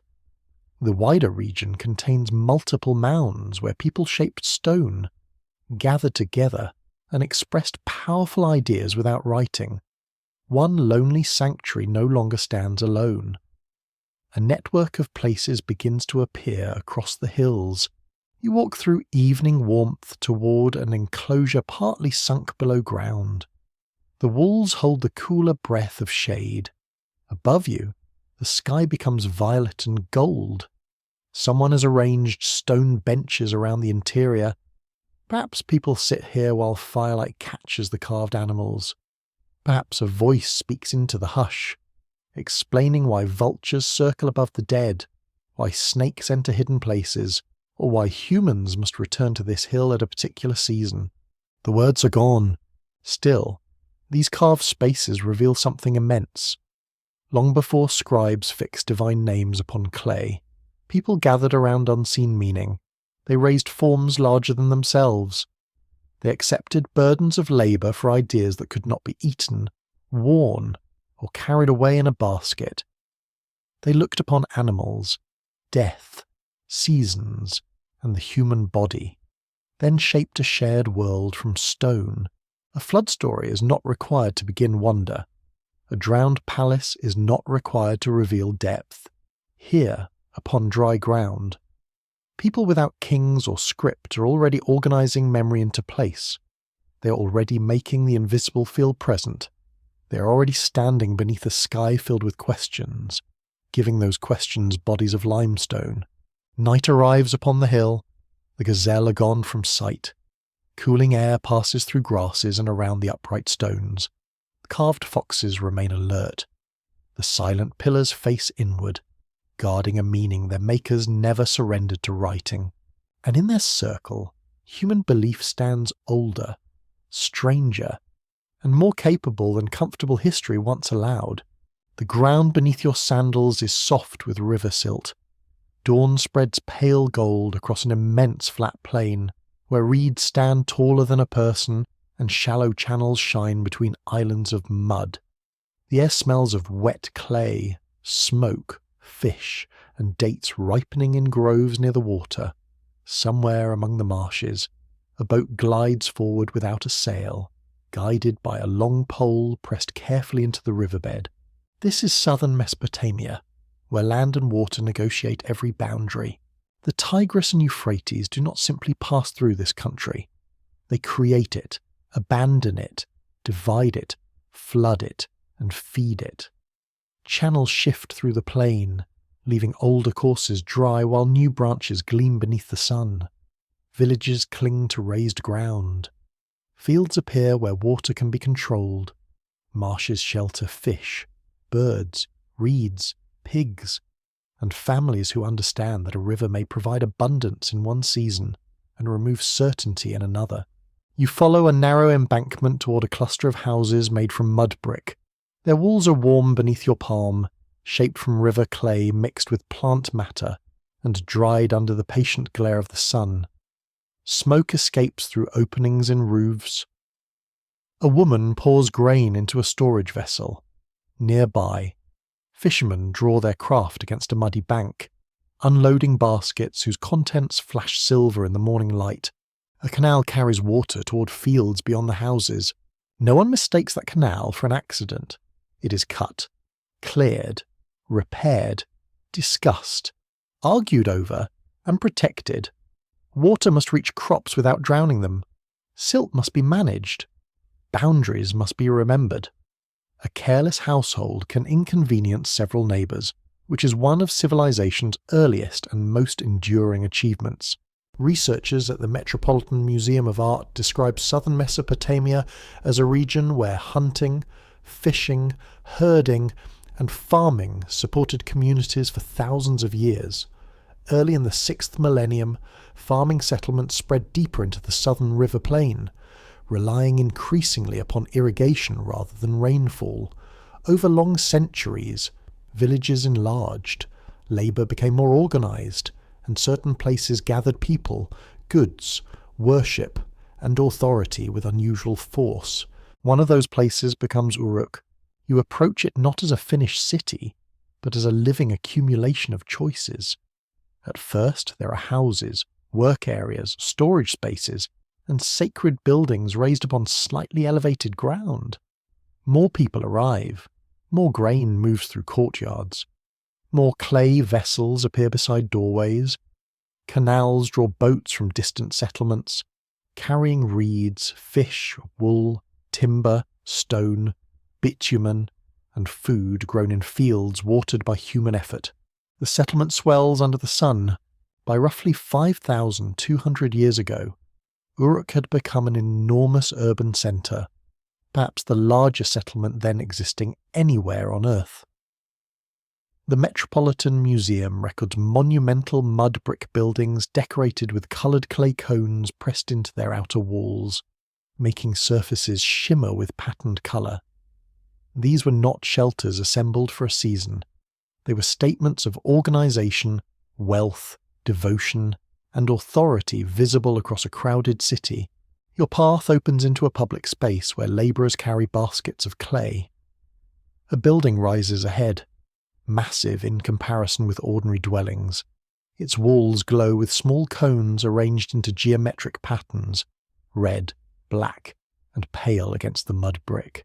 Priests, administrators, craft workers, carriers, and visitors move around it, each belonging to systems too large for any one person to hold completely in mind. A city is an impressive inconvenience. It offers storage, trade, ceremony, protection, skilled crafts, and companionship. It also produces queues, obligations, inspections. People who believe their basket requires special priority, and officials who are certain that recording barley is a sacred burden. Urban life does not remove human irritation. It gives it offices. Near a storeroom, a worker presses a sharpened reed into soft clay. The marks are simple at first, recording quantities of grain, livestock, labour, or containers. A tablet can remember what a tired official might conveniently forget. From such practical accounting, a writing system takes shape. At Uruk, some of the earliest known writing appears on clay tablets, not as poetry about stars, but as administration, goods, numbers, distributions, and controlled resources.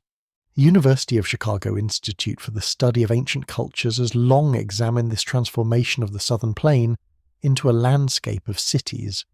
Its research reveals that urbanism grew through settlement patterns, waterways, production, and agricultural organisation. Uruk did not rise from an empty desert through a sudden gift from mysterious instructors. It emerged within generations of people learning how to live beside rivers, directing water while being directed by its demands. Still, rivers carry memory as well as mud. You stand on a quay while boats arrive through brown water. One vessel carries baskets of reeds. Another carries dark stone from far away, precious because the river plain itself offers little suitable building rock. People from smaller settlements bring goods into the city and return carrying objects, stories, obligations, perhaps even new beliefs. Along such routes, memories also travel, accounts of flooded farms, vanished hamlets, dangerous surges, and ancestral places claimed by water. The lower river country opens toward the Persian Gulf, whose shoreline has shifted greatly across ancient time. During earlier millennia, portions of the Gulf basin were dry or marshy country, gradually transformed as seas rose and river sediments accumulated. Communities living through changing wetlands may have known water not merely as useful, but as a force that redraws the world. No clay tablet preserves their oldest conversations. Yet a city born among canals and floodplains could hardly avoid treating water with deep respect. A curious fringe proposal imagines that migrants from a splendid drowned civilization arrived in Mesopotamia and taught local people farming, cities, writing, and sacred rule. It is an appealing story for anyone who finds slow human ingenuity disappointingly sensible.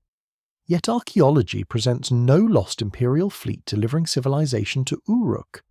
The evidence reveals local development, exchange, adaptation, experimentation, and many hands working through many lifetimes. Mystery does not require imported masters. At the edge of a field, water rises unexpectedly against a bank. Men hurry with baskets of earth, pressing fresh mud into a weakness along the canal. A child watches from a safer distance, learning that abundance must always be defended.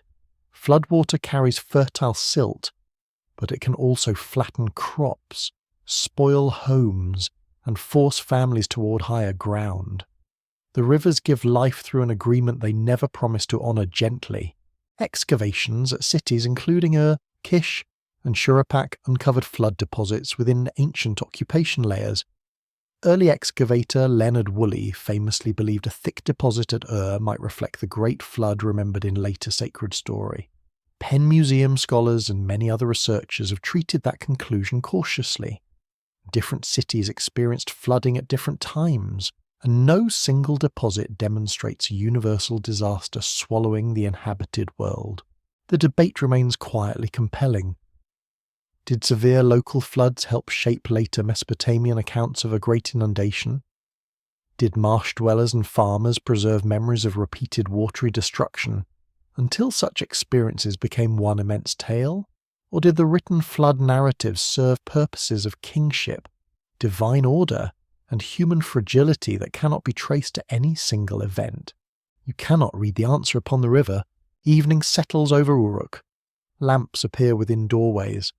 Boats creak against moorings as brown water carries reflected fire through the canals. Somewhere, a tablet dries with marks recording grain. Somewhere, an offering is placed within a sacred building. Somewhere, an elder describes a flood from childhood, when water entered houses and people climbed with their belongings towards safety. The city rises not in opposition to water, but within its power. Its walls, canals, ledges, temples, and crowded lanes belong to people learning how much order can be built upon uncertain ground. Their achievement is enormous, yet the rivers remain older, wider, and unconcerned with human pride. Beneath the glow of the first great cities lies a quieter inheritance. The awareness that homes may vanish, boundaries may dissolve, and life must still gather again beside the water. In the warm darkness, the canals continue flowing, and upon their banks, history begins to write itself in clay. A reed stylus presses into damp clay with a soft, deliberate bite. The tablet rests upon a low wooden board, small enough to hold in both hands, yet heavy with the authority of permanent marks. Around you, lamplight glows against mud brick walls. Incense curls from a shallow burner. Outside, night settles over canals and temple courtyards, while inside, a trained scribe turns breath, memory, and sacred names into signs that can endure. The room is quiet except for scraping clay. You watch the hand move from line to line.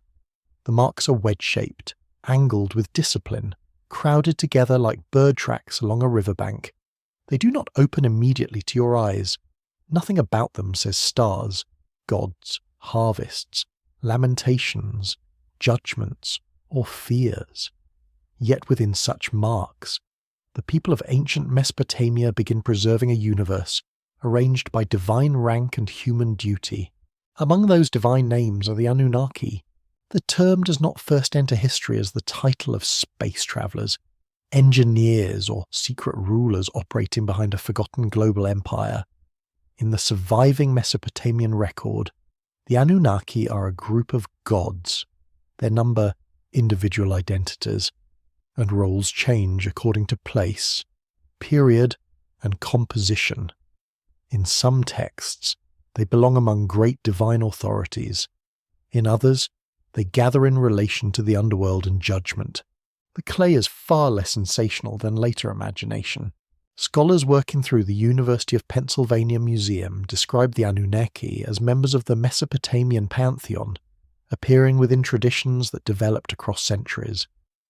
The University of Oxford Electronic Text Corpus of Sumerian Literature preserves translations of many compositions where divine assemblies govern destiny, approve decisions, and surround the greater gods with solemn authority. These sources are difficult, fragmentary, and sometimes inconsistent, which is inconvenient for anyone hoping ancient religion behaved like a tidy instruction manual. Ancient gods rarely organized themselves for modern convenience. You step into a temple courtyard during the cool hours before dawn. Offerings lie upon low tables. Bread, dates, beer, oil, perhaps meat prepared for sacred use. A priest moves through ritual actions known by repetition. Behind the visible ceremony stands a larger belief. The city is not thought to belong solely to human hands. Its fields, walls, canals, rulers, storms, fertility, illness, victory, and collapse exist within a world watched and influenced by divine beings. A city has its patron deity. A temple is that deity's household. Human labour supports divine order, while divine favour protects human life, at least when the arrangement functions politely. When crops fail or armies approach, people do not merely ask what practical error occurred. They also wonder which god has turned away, which offence has disturbed balance, and which ritual might persuade heaven to become less offended. The Anunnaki belong to this sacred architecture. In some literary compositions, the great gods gather as an assembly, rather like a celestial council whose decisions establish authority. The scene is formal, grave, and deeply familiar to societies governed through courts, temples, and rulers. Divine life reflects human life, while human society claims reflection from the divine. Order above and order below lean toward one another, each lending the other dignity. Your mind enters a tale written upon clay. A powerful goddess descends into the underworld, surrendering signs of authority as she passes through its gates. The realm below is neither a laboratory nor a hidden mine beneath the earth. It is a feared destination, governed by rules no living visitor can casually escape. In the Sumerian composition commonly known as the Descent of the Goddess Inanna, the Anunnaki appear as judges seated in the underworld, participating in the dreadful authority of that realm. Their presence is cold, ceremonial, unavoidable. You feel the imagined air grow still. Dust does not stir there. No birds call. The judges do not need to shout. Their power rests in being seated, recognized, and obeyed. This is not a portrait of invaders arriving with machines. It is a religious vision of final boundaries, of death becoming a courtroom from which ordinary persuasion cannot easily rescue even a goddess. Such images tell you much about human beings, people who bury relatives, fear disease, suffer injustice, and serve powerful institutions naturally imagine that invisible order may continue beyond the grave. Perhaps the dead are judged. Perhaps the gods gather in council. Perhaps every fate is weighed somewhere beyond sight. Religious stories often carry the emotional structures of earthly life into worlds no traveller returns to describe clearly. A damaged tablet makes the mystery deeper. Whole lines may be missing. A corner breaks away, taking names and actions into silence. A sign may admit several readings. One copy may differ from another produced generations later. The ancient record is not one flawless book waiting for a clever reader to unlock it. It is a scattered library of clay fragments, rescued from ruined buildings, temple deposits, scribal schools, and the debris of fallen cities. Yet clay can survive what voices cannot. At the city of Nippur, excavations carried out by the University of Pennsylvania recovered immense numbers of tablets and fragments, including religious and literary writings connected with the sacred traditions of Mesopotamia. Nippur was especially important because it was associated with Enlil, a supreme divine authority in Sumerian belief. Scribes there copied compositions that allowed later scholars to hear faintly how gods, rulers, cities, and human fate were understood. The scribe beside you moistens a drying tablet edge. Perhaps he is copying a hymn. Perhaps he is learning from an older model tablet under the eye of a stern instructor. His signs must be accurate, his lines ordered, his memory trained. The work carries prestige, but also endless correction. One suspects that even a sacred schoolroom contains the familiar misery of a student being told that a perfectly respectable wedge is leaning in the wrong direction. In another tablet world, gods allocate powers, lands, temples, and destinies.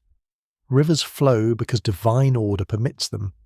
Kings rule because a god has selected or supported them. Cities prosper because sacred arrangements remain favourable. A flood, a defeat, or an abandoned temple can be explained not only through human failure, but through a divine decision made in an assembly beyond human hearing. Here lies the shape of a hidden system. The gods are not wandering loosely through myth. They inhabit ranks, households, family lines, councils, temples, duties, symbols, and territories. Certain gods command sky or storm. Others govern wisdom, waters, fertility, writing, healing, warfare, or the world of the dead. The Anunnaki move within this network, not as a single unchanging group with one secret assignment, but as a divine collective shaped by many centuries of storytelling and worship. A quirky modern tale gives them very different employment. In popular fringe accounts, the Anunnaki arrive from another planet, extract resources from Earth, alter human beings for labour, and vanish behind the curtains of history. It is an entertaining arrangement, rather efficient for late-night speculation, but the ancient tablets do not provide that story. Their divine figures belong to religion, kingship, ritual, mortality, and the attempt to understand why human life feels governed by powers beyond control. Among specialists, an important debate remains open. How should changing appearances of the Anunnaki be understood across different cities and periods? Were they originally imagined chiefly as ancestral divine authorities, as a high council, or as gods whose connection with the underworld strengthened through later tradition? Texts preserve their names and actions unevenly, and religion changes whenever communities retell what they have inherited. You stand near shelves where drying tablets rest like small earthen doors. Each one contains marks pushed into clay by living hands. Some preserve deliveries of barley, some record offerings, some hold hymns, myths, laments, royal praise, or instructions for ritual. Through them, the divine realm becomes structured, populated, and near enough to influence every field, household, throne, and grave. The Anunnaki emerge from this lamplit world. They are solemn figures within an ordered sacred imagination, powerful because people believed divine judgment mattered. Their earliest surviving presence is not proof of rulers hidden beyond human history. It is evidence of humans creating language for power, death, obligation, and the uneasy feeling that unseen councils may decide more than mortal effort can control. The lamp flickers low. The scribe places his stylus aside. Damp clay begins its slow hardening in the night air, preserving signs meant for readers within his own world, not distant dreamers searching for celestial dynasties. Still, the tablets continue speaking. They tell of gods assembled in silence, of humans looking upward and downward for meaning, and of names that would one day be lifted from clay into mysteries their first writers never intended. Your hand touches cool plaster upon the inside wall of a small house. Outside, the plain is flat and luminous, covered by summer grasses and fields of ripening grain. The air carries the scent of wood smoke, sheep wool, damp clay, and crushed seeds warming beneath stone. A cluster of buildings rises close around you, roof beside roof, wall beside wall, so tightly arranged that streets seem almost unnecessary. People move across the rooftops. They carry baskets, bundles of reeds, animal skins, and shallow bowls filled with grain. Ladders descend through openings in ceilings, leading into rooms darkened by shade and softened by hearth smoke. Below the plastered floor, the dead remain close to the living. Above it, Meals are prepared, tools repaired, children comforted, and stories repeated by voices whose language will never reach your ears. This is Catalhoyuk, upon the Konya plain of central Turkey.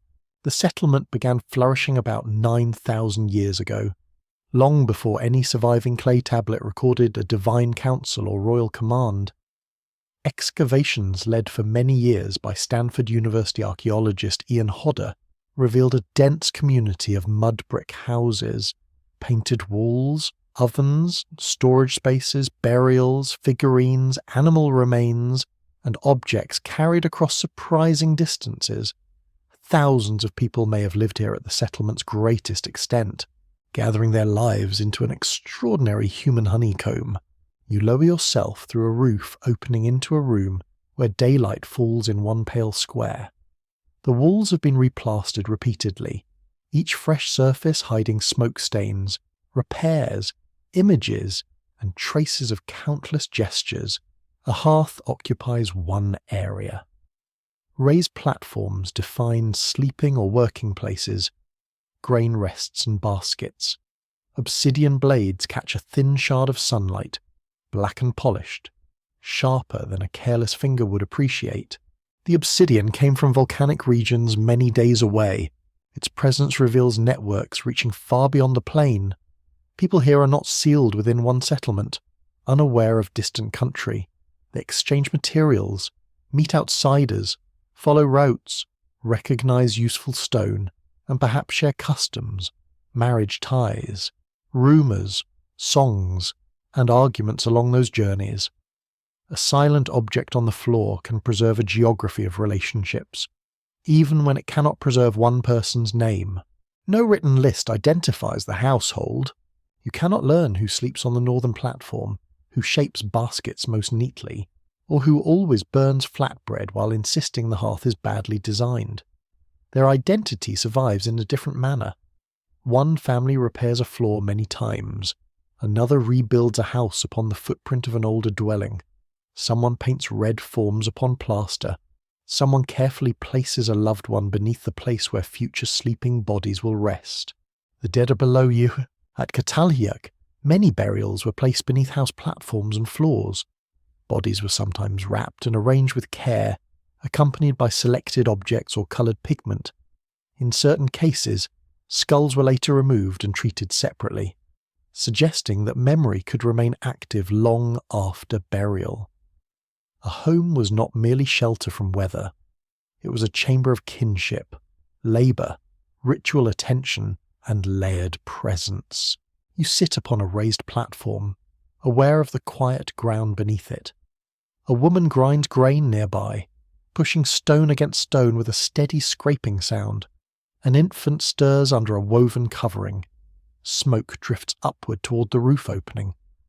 Beneath this ordinary scene rest individuals once held, mourned, remembered, perhaps spoken to in ways that seem natural when absence remains physically near. There is tenderness here, but no simple innocence. Life in a crowded settlement demands constant adjustment. Fires leave soot upon walls and lungs. Animals, waste, insects, stored food, and closely packed neighbours create smells that even affectionate archaeology cannot entirely perfume away. Illness passes from person to person. Disagreements arise over space, work, food, noise, and ownership. Living together produces cooperation, but it also produces the profound discovery that another household can be irritating before sunrise. Researchers examining skeletons from Catalhoyuk have found evidence of injury, physical strain, and disease within this growing community. Work conducted by scholars from Ohio State University and collaborating institutions suggests that crowding and changing lifeways placed increasing pressure upon inhabitants. Settled life could provide storage, shared labour, protection, and ritual belonging. It could also make conflict and infection more persistent companions. Your eyes adjust to the dim interior. Upon one wall, painted forms stretch across plaster. Some appear geometric. Others have been interpreted as animals or scenes charged with meaning. In several buildings, great bull horns were set into plastered installations, protruding powerfully from benches or walls. The animal is absent, yet its dangerous presence remains. Its curved horns catch the imagination, turning a domestic room into a place where the wild world enters human space. Perhaps people gather here for remembrance. Perhaps the horned installations connect households with hunting, ancestry, protection, prestige, or obligations understood without explanation. Perhaps the paintings are renewed for events whose sequence has vanished entirely. A room may be both kitchen and shrine, sleeping space and memorial chamber, practical shelter and stage for truths no modern visitor can easily separate. This uncertainty has encouraged many dreams for generations. Popular retellings presented Catalhoyuk as a peaceful city devoted to a powerful mother goddess, governed by gentle spiritual order before later societies turned harsh. Small-seated female figurines helped inspire that image, especially one figure placed between large felines. It is an appealing vision, warm as lamplight, and perhaps a little too convenient. Excavators have found figurines of many forms, while the settlement offers no clear proof of a single ruling goddess or an unusually harmonious social arrangement. The people remain more complicated than the fantasy. Among specialists, the interpretation of Catalhoyuk remains open in important ways. Were some buildings specially devoted to ceremony, or did ritual simply belong within every household? Did burials establish ancestry and claims to place, or did they express bonds less connected with authority? Were painted walls recording narratives, protective images, memories, or occasions that modern categories cannot reconstruct? The silence does not surrender easily. You climb back onto the rooftop as evening spreads across the plain. Fires begin glowing from openings nearby. Figures move carefully between ladders and drying food. From above, the settlement resembles a single living surface, patched with smoke, voices, animals, baskets, and warm clay. There are no streets below because the roofs themselves carry movement, meeting, work, and perhaps occasional complaints about someone leaving an inconvenient bundle beside a ladder. Far from the houses or crops bend in the wind. Sheep gather in muted shapes against the darkening land. A traveller returns carrying glossy stone from distant slopes, welcomed by people eager for materials and perhaps even more eager for news. Within the settlement, a burial place is prepared beneath a floor. Plaster is lifted. Hands work carefully. Grief enters a home already filled with the remembered dead. No scribe records the event. No royal archive names the builders, mourners, farmers, painters, traders, healers, children, or elders. Their world exists outside written history, yet it is not an empty waiting room before civilization. It has architecture, exchange, images, burial custom, crowded households, specialized skill, injury, affection, memory, and the restless difficulty of people building lives close together. This is the vast silence beneath the written past, not a blankness, and not a shadowy empire erased because its secrets became dangerous. It is a silence made from human voices that never entered durable signs. You can see their rooms, touch the plaster they renewed, study the objects their hands shaped, and stand above the dead they kept close beneath the floor. Yet their names are absent, their stories dispersed, their gods unnamed. Night settles upon the clustered roofs. Smoke rises into the cooling air, carrying the smell of meals, fuel, and habitation across the quiet plain. Below you, a ladder descends into warm darkness, toward a household where the living continue moving softly above those they refuse to leave entirely behind. And without a single written word, an ancient community tells you that memory began long before history learned to speak. A heavy basket rests against your hip, filled with damp earth drawn from a canal bank. The morning sun has only begun to rise, yet sweat already gathers beneath your hair. Around you, other workers move in a measured line across the muddy field. Some clear reeds from an irrigation ditch, Some lift silt into woven carriers. Some guide water toward young barley, whose fragile green blades depend upon this exhausting precision. In the distance, a temple platform rises above the plain. Its walls glow softly in the early light, higher and cleaner than the houses clustered near the water. Smoke rises from an offering place. Somewhere within that sacred enclosure, bread is arranged, beer poured, oil measured, and prayers spoken toward beings believed to govern river, harvest, fertility, storm, and fate. You feel the weight of your basket, and an uncomfortable question enters quietly. For whom is all this labour performed? The ancient Mesopotamians answered with stories shaped from the world they understood. In one of the most revealing compositions, known to scholars as the Epic of Atrahasis, the gods themselves once performed the hardest work. They dug canals, they opened waterways, they carried burdens required to make the ordered world function. Their labour became unbearable, and the lesser gods grew exhausted beneath it. You hear them in imagination at night. Their tools lie abandoned beside a dark channel. Mud clings to divine feet. Their shoulders ache. Their resentment has ripened past murmuring into rebellion. These are not distant beings floating serenely among stars. They resemble tired workers pushed beyond endurance, surrounded by the very canals their own effort has cut into the earth. Eventually they gather at the dwelling of the chief authority, demanding relief from their task. Even gods, it seemed, can reach their limit. The Metropolitan Museum of Art preserves this central idea in its account of Mesopotamian creation traditions. Humanity was formed so that divine labour could be transferred onto human shoulders. In the Atrahasis story, a mother goddess works with the wise god Enki to shape human beings from clay, mixed with the flesh and blood of a slain god. The result is neither an accident nor a tender ornament. Humanity is created for service. You look down at your hands. Clay dries within the creases of your palms. The same earth used for walls, tablets, bowls, ovens, seals, canal banks, and graves becomes the substance of human origin. It is a powerful image for people living upon river mud. Your body rises from the material beneath your feet, then spends its life reshaping that material for crops, houses, temples, and burials. In the story, even human flesh belongs to the working landscape, but blood is mixed with the clay. That detail alters everything. Humans are not merely useful animals moulded for heavy lifting.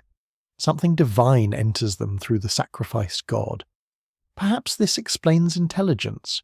Perhaps it explains restlessness, speech, memory, skill, and the uncomfortable human talent for complaining about work while continuing to produce more of it.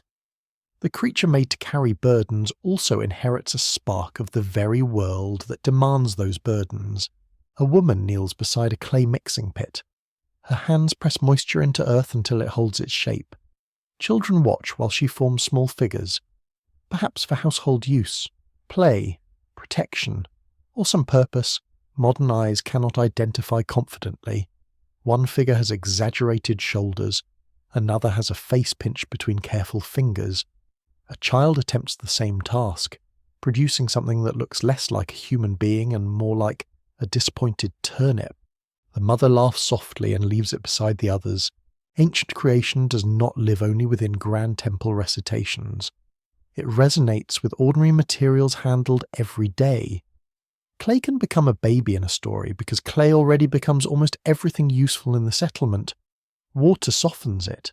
Hands shape it. Heat hardens it. Time breaks it. The image feels less like abstract theology than something a tired worker might understand while repairing a wall beneath the sun.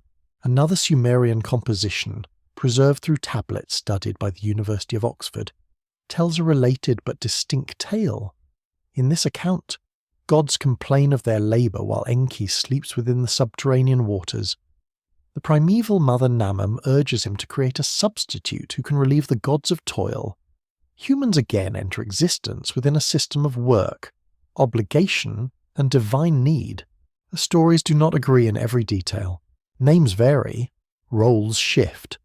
One account emphasizes divine rebellion and a slain god. Another places creation within the wisdom of Enki and the shaping work of a mother figure. This is not a defect in the evidence. It is how living traditions behave. Different communities repeat old questions in different forms. Why do humans work? Why must bodies suffer? Why do temples receive offerings? Why does life feel like service to powers larger than any individual? You walk toward the temple stores carrying grain. Inside, jars stand in cool rows, marked for distribution and offering. A scribe counts measures with serious concentration. A brewer pours liquid into a vessel prepared for ritual use. The gods are thought to require meals, drink, fragrance, praise, music, and orderly care. Their households resemble magnified human households, supported by fields and workers whose effort travels upward through temple systems. For the labourer, the myth carries a sharp familiarity. You dig canals because even the gods once hated digging canals. You grow grain because divine beings are fed through human harvest. You carry loads because humanity was designed, in sacred imagination, as the answer to divine exhaustion. The story dignifies work by making it cosmically necessary, yet it also exposes a troubling hierarchy. Someone above enjoys rest because someone below bends into mud. That pattern is painfully durable. A curious modern claim interprets the blood and clay scene as a concealed memory of scientific alteration, imagining humanity engineered in an ancient workshop for industrial labour. It is a neat tale, rather flattering to the modern appetite for laboratories hidden inside every sacred metaphor. Yet the tablets speak in the language of ritual. Earth, divine bodies, canals, offerings, and social duty. Their concern is not mechanical design. It is the burden of existing within an ordered world. Still, the question they raise cannot be dismissed easily. Scholars continue discussing whether these myths primarily defend temple labour and social hierarchy, or whether they also preserve criticism of that system. Does the story teach workers that service is their sacred purpose? Or does it quietly admit that labour feels so punishing that even gods refuse to endure it?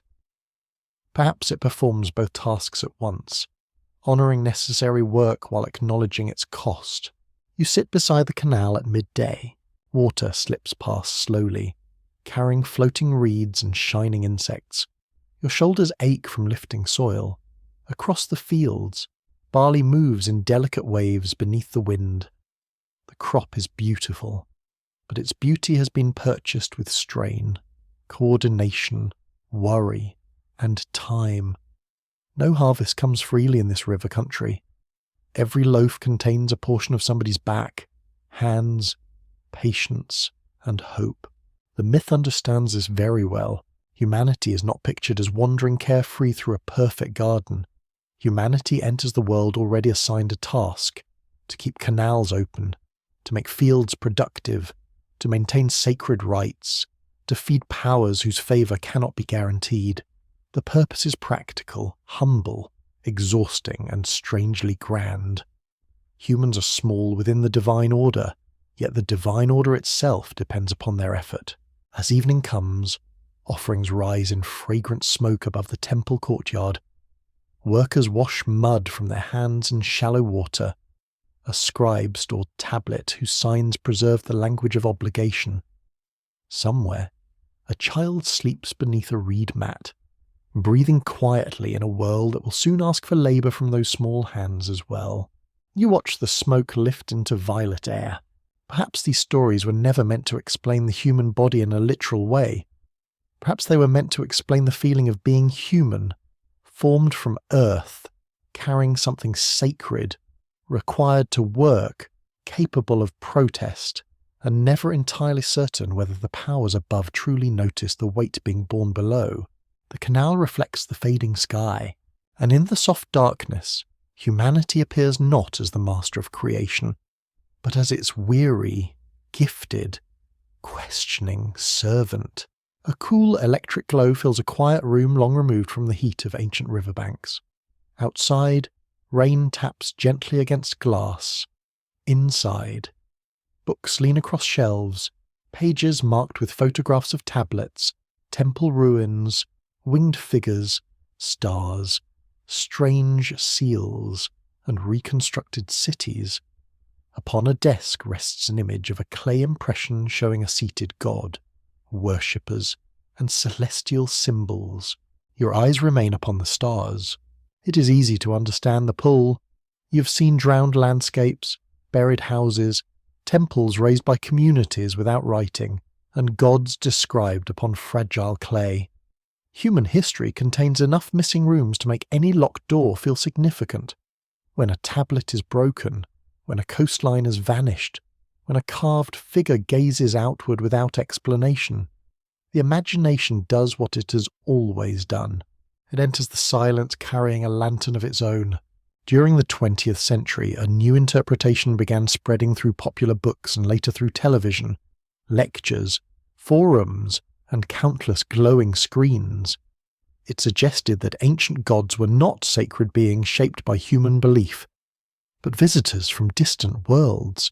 In this tele, the Anunnaki became travellers from another planet, arriving upon Earth with knowledge far beyond early humanity. The claim offered a thrilling rearrangement. Temples became landing platforms. Sacred symbols became diagrams of machinery. Creation myths became reports of biological manipulation, mining, kingship, astronomy. And human obedience were gathered into one immense hidden history.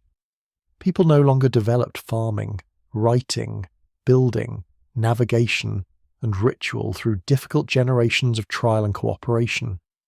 They were instructed, altered, managed, or employed by visitors descending from the sky. A mystery had become a system.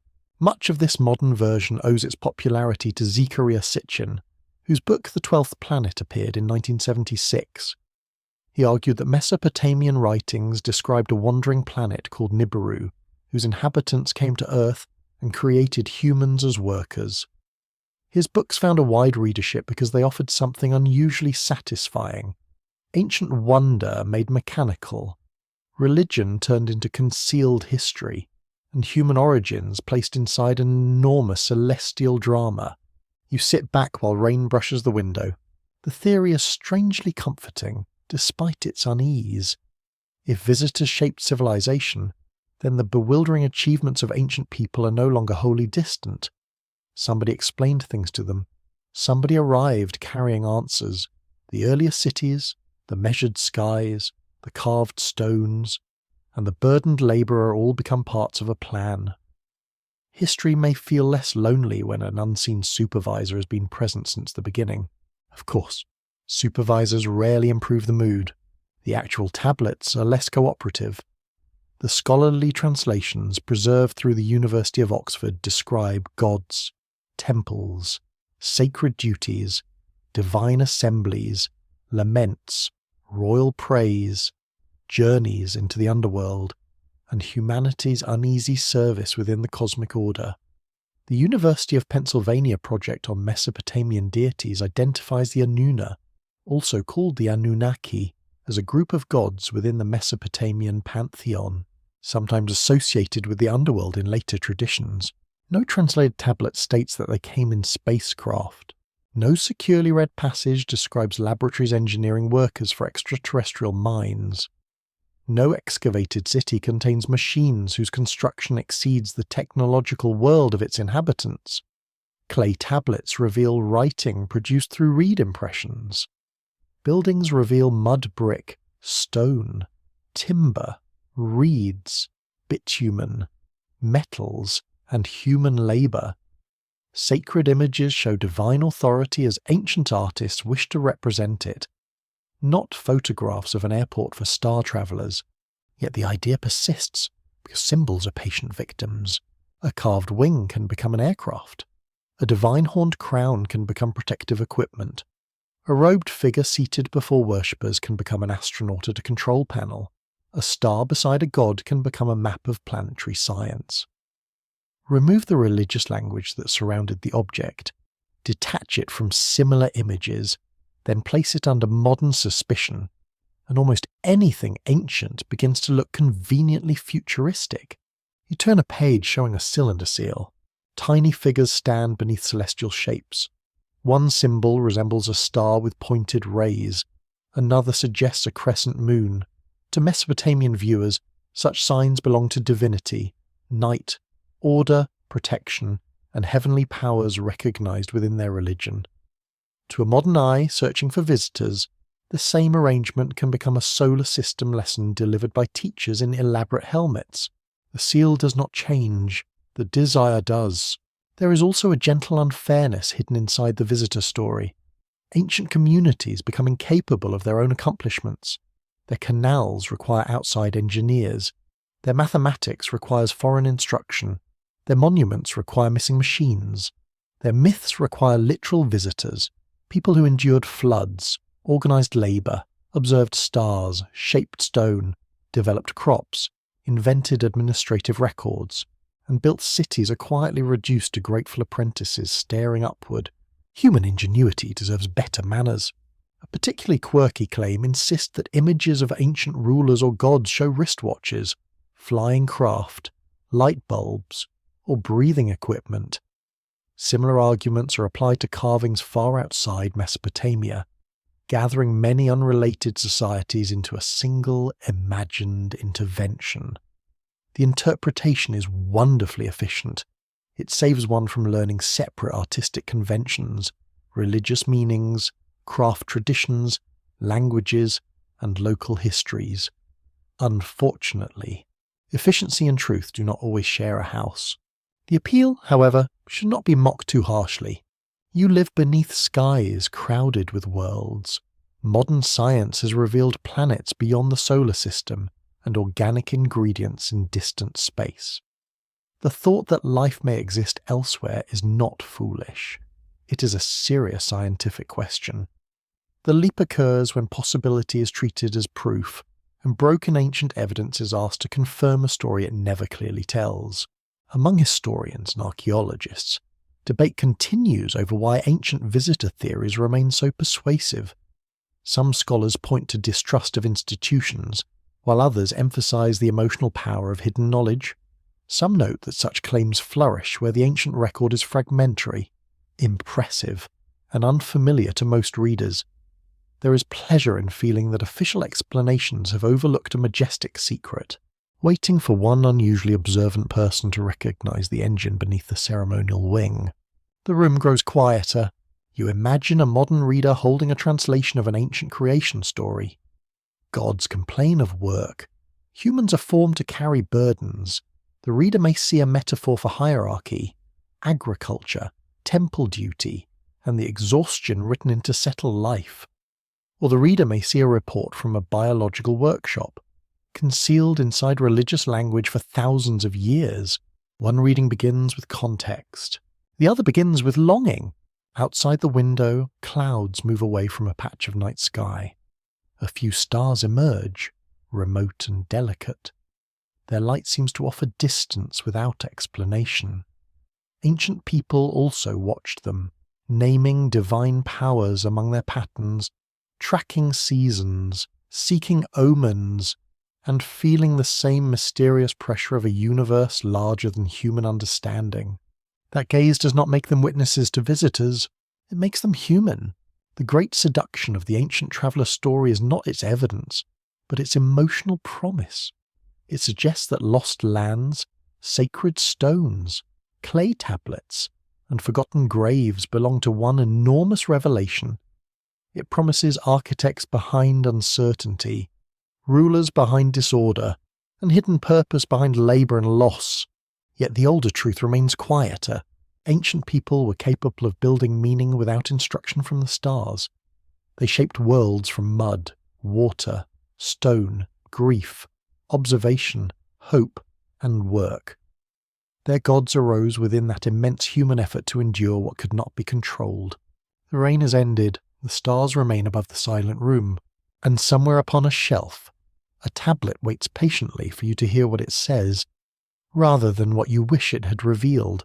A diva's lamp moves through green water, illuminating a low wall of peat beneath drifting sand. The current pulls gently at your sleeve. Above you, daylight breaks into wavering ribbons across the surface of the Solent, the narrow sea passage beside the Isle of Wight. Below you, the dark seabed appears ordinary at first glance, scattered with shells, stones, weed, and fragments of submerged wood. Then a sharpened flint edge catches the light. It is small enough to miss entirely.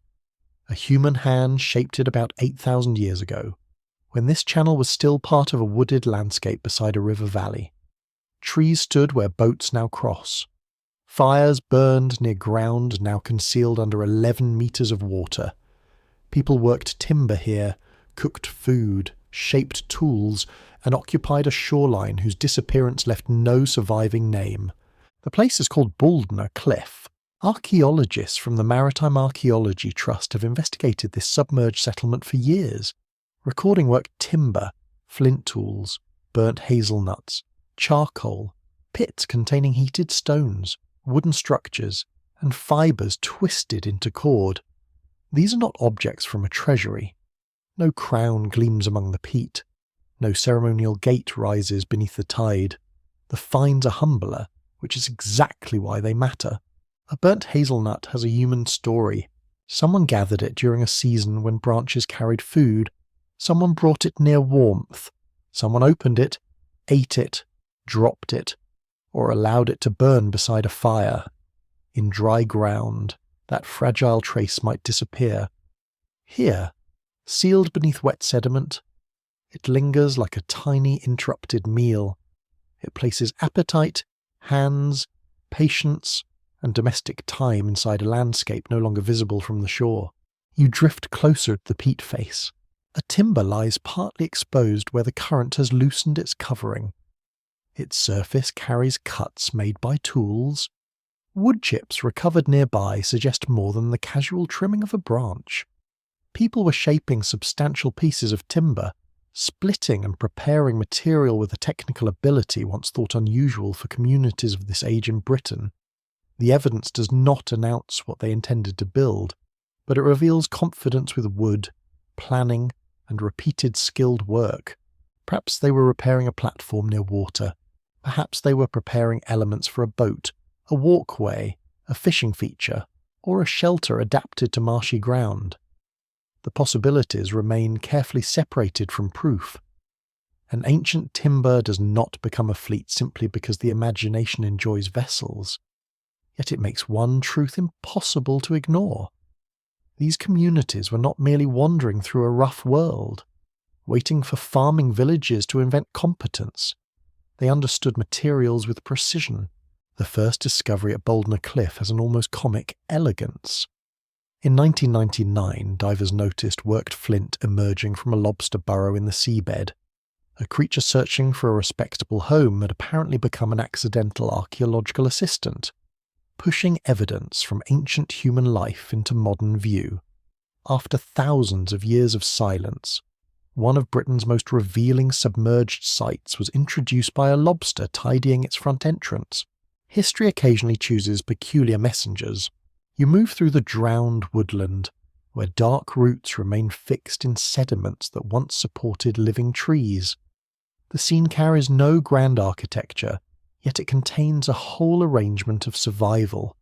People selected flint, they gathered food, they managed fire, they worked timber, they used twisted fibre, they occupied the edge between land and water, where boats, traps, platforms, baskets, and shelter could transform a difficult environment into a familiar home. The evidence is practical, close, and deeply human.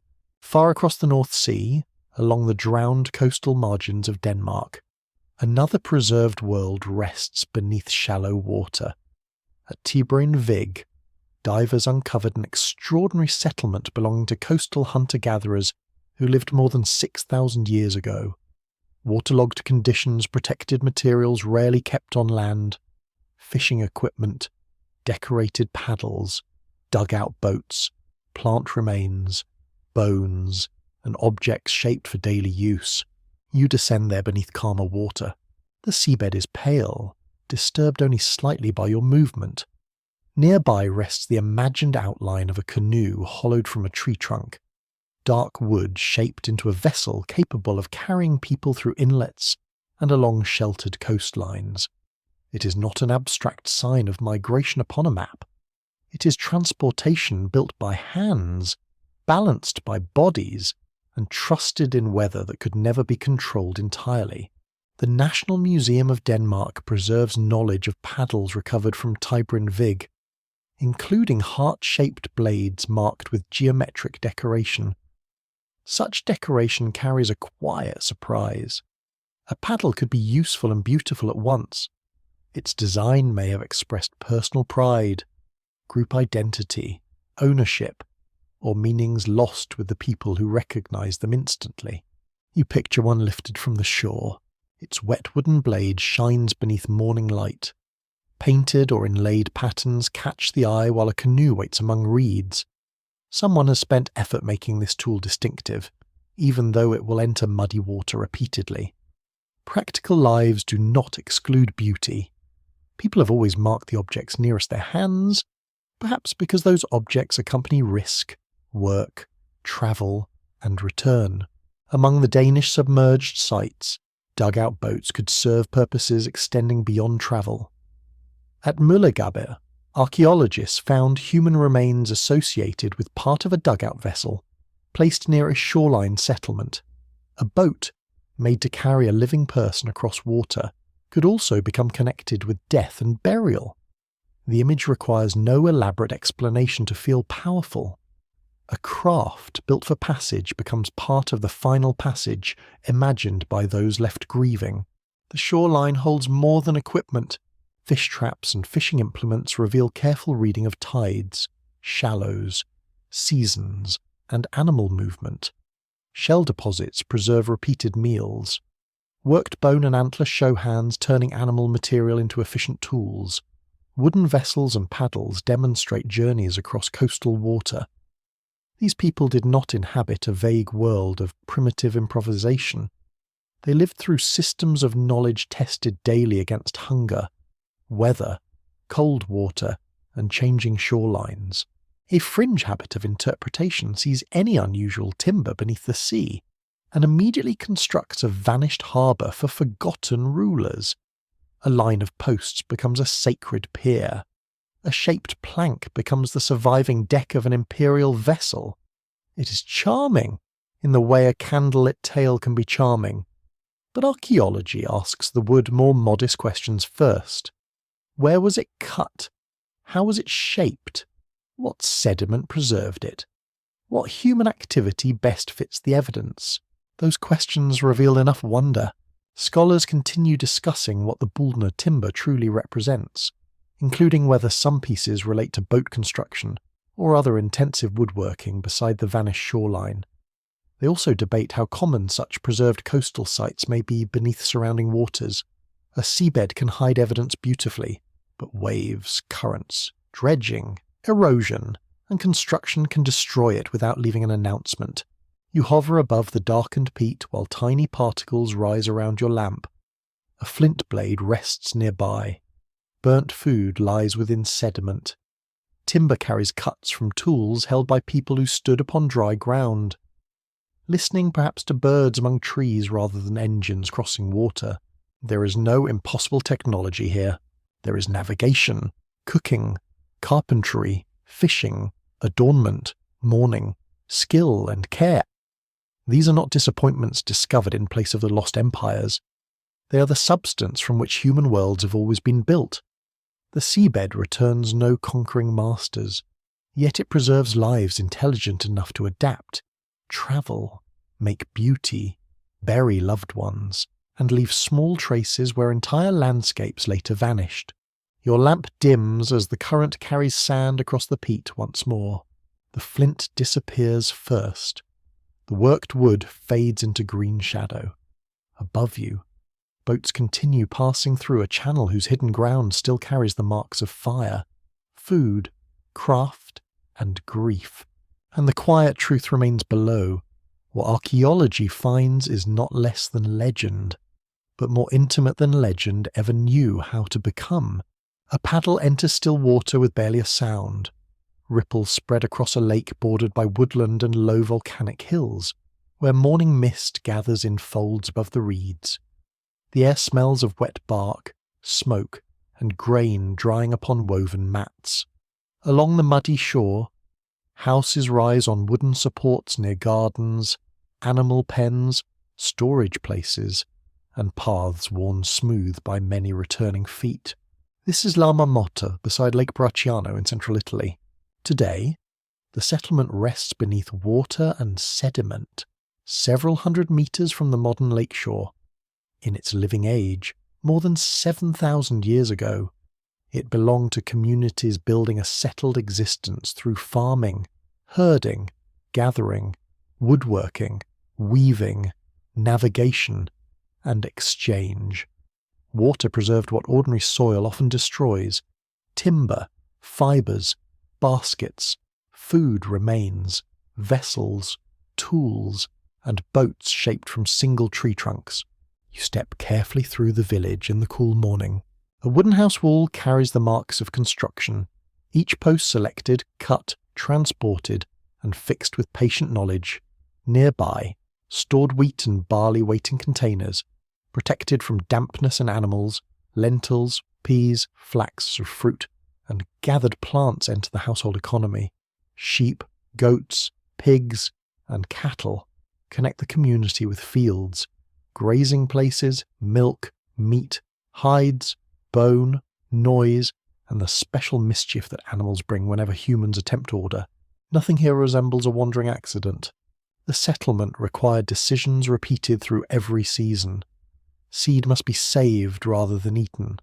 Animals must be guarded. Timber must be chosen before winter weakens walls. Food must be stored against scarcity. Tools must be repaired when hands are already tired.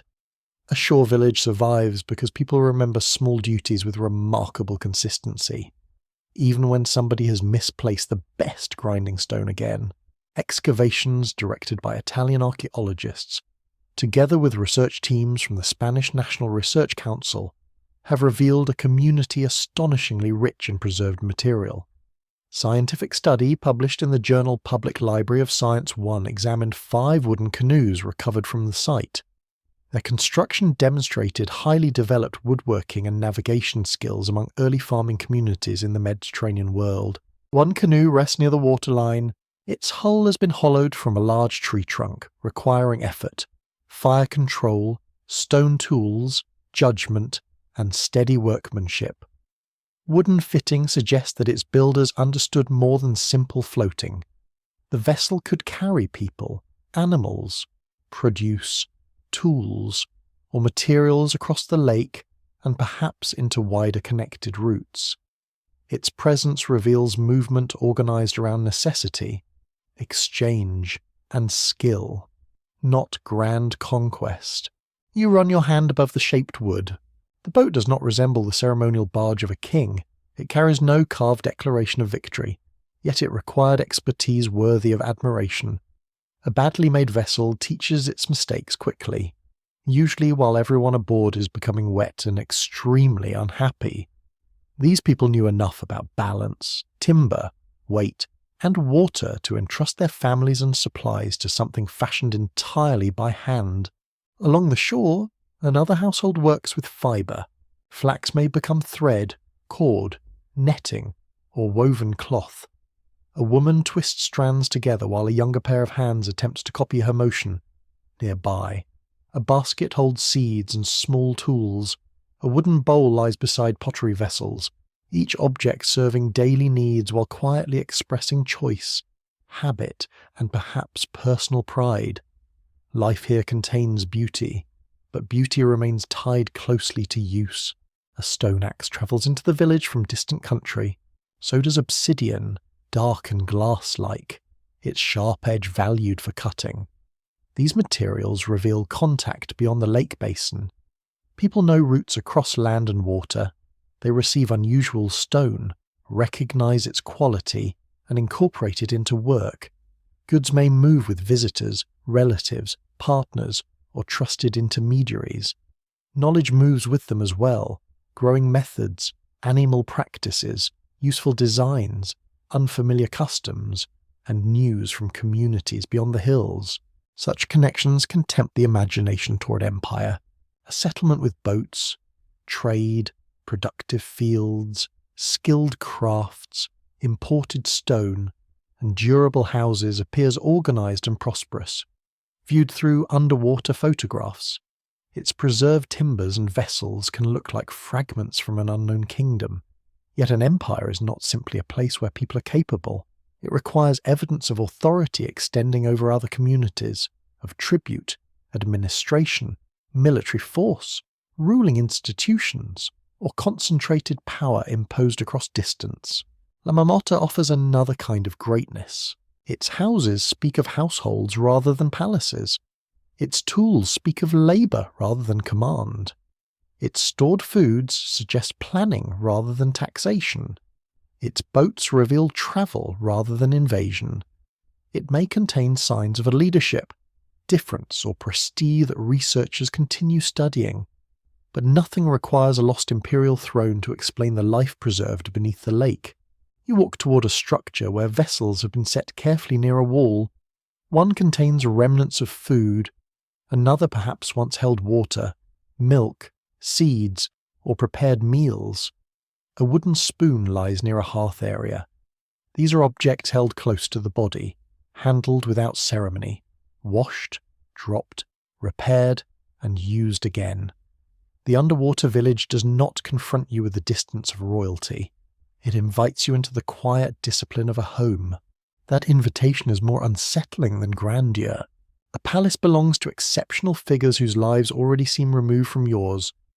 A storage jar beside a fire belongs to anyone who has saved food, waited for weather to change, or worried whether supplies would last.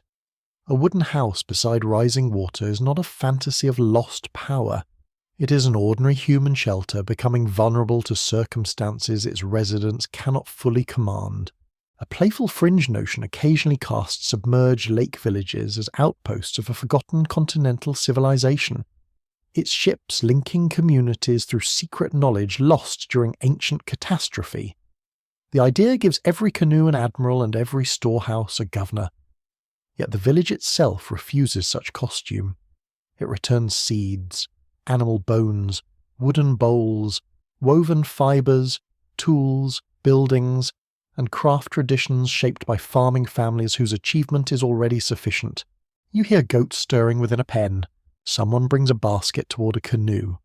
Another person kneels near planted ground, checking young growth after rain. Smoke lifts from several roofs, each household beginning its separate day within a shared settlement. Perhaps people meet to exchange food or tools. Perhaps disagreements concern grazing, marriage, timber, access to landing places, or the familiar question of whose animal has entered someone else's careful planting. Community is rarely silent harmony. Among archaeologists, debate continues over how villages like Yamamoto were organized socially. Did households remain broadly similar in influence? Or did some families control valued materials, boats, animals, or exchange routes? Did specialized craft skill create status? Did collective decisions govern shore use and fields, or were certain voices more powerful than others? Preserved objects illuminate daily life beautifully. Yet social authority rarely leaves a single unmistakable footprint.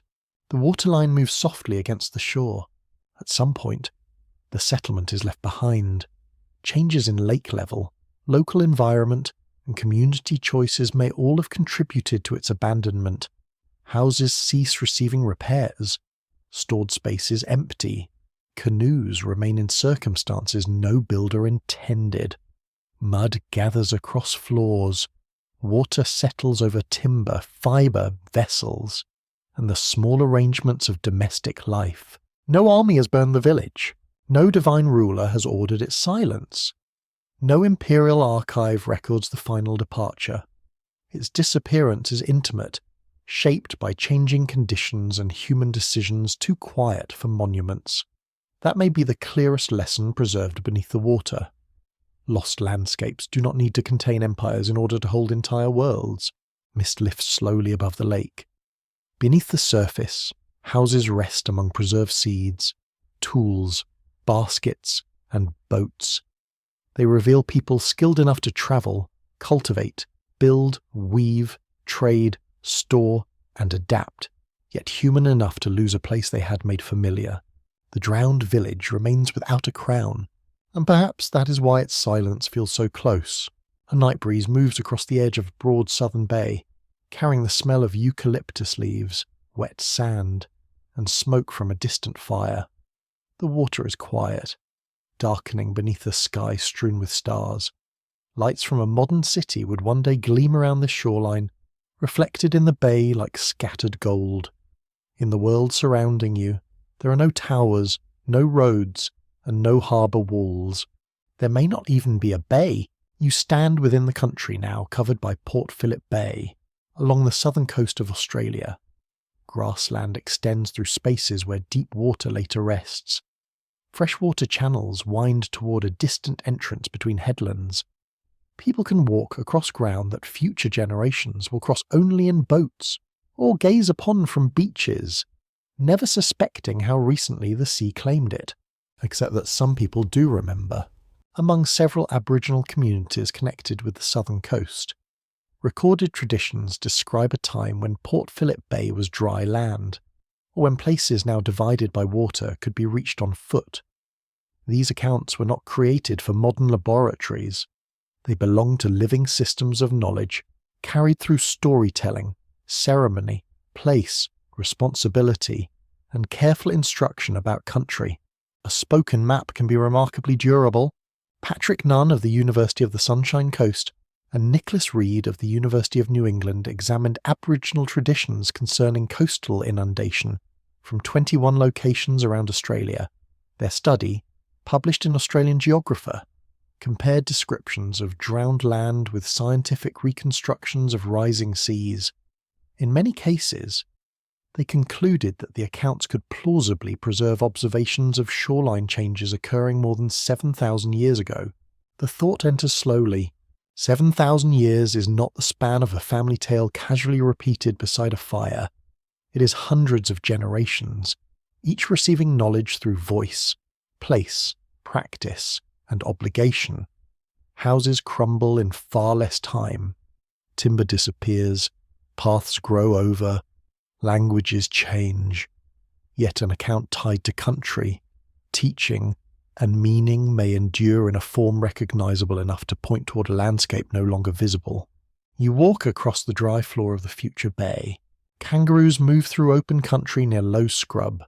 Birds gather along freshwater margins. People follow reliable routes between camp places, food sources, stone, shelter, and water. A child knows the shape of a distant ridge because adults have named it repeatedly. An elder knows where the ground becomes soft after rain. Every place has relationships attached to it, connections that make geography more than distance. Then the sea approaches. It does not need to arrive violently. Water slowly enters low channels. Salty reaches spread inward. Places used for walking become unreliable during high water. A crossing known to older generations becomes muddy, then shallow, then dangerous. Trees die where their roots taste salt. Fish appear in water that had carried different life. A person can spend decades watching the known shape of country become unrecognizable. Such change demands explanation. A community may preserve it through accounts of ancestral action, transformed beings, dangerous mistakes, journeys, separations, or waters commanded to rise. Modern listeners sometimes hear these forms and dismiss them as ornament. Yet story is not merely decoration placed upon memory. It can be the vessel that allows memory to cross immense distance, protecting important truth inside characters, places, duties, and emotion. The water covered this ground. That fact can survive within many kinds of telling. Published accounts associated with Port Phillip Bay describe land once existing where water now spreads. Geological investigation shows that the bay reached its present flooded form thousands of years ago. as sea level rose high enough to enter through its narrow opening. The meeting between oral tradition and reconstructed shoreline does not turn story into a measuring instrument. It offers something more delicate, cultural knowledge and earth science looking toward the same vanished land. Along other Australian coasts, the pattern becomes quietly persistent. In traditions associated with the Spencer Gulf region, land now separated by marine water was remembered differently from its present form. Near Kangaroo Island, accounts describe a connection or crossing lost when sea covered intervening ground. In the north, traditions connected with islands and channels refer to country changed by incoming water. Each account carries its own cultural setting, meaning, and ownership. They are not interchangeable tales collected for entertainment. They are not clues abandoned for outsiders to possess. You sit near a fire while its sparks rise toward the night. A voice speaks, not merely describing a remote event, but teaching how a place became what it is. The listeners know the shoreline before them. They understand the named headlands, the currents, the animals, and the obligations bound to country. The story places visible water upon invisible ground. It tells them that the present coast is not the only shape the world has worn. One oddly persistent modern belief treats the world's flood traditions as proof that all peoples inherited one report from a single drowned imperial civilization. Under this theory, every inundated shore becomes a broken piece of one lost kingdom. It is a grand arrangement, neat enough to satisfy the collector of mysteries, yet it flattens distinct peoples, distinct waters, distinct events, and distinct meanings into one dramatic possession. Many coasts can flood without one emperor drowning.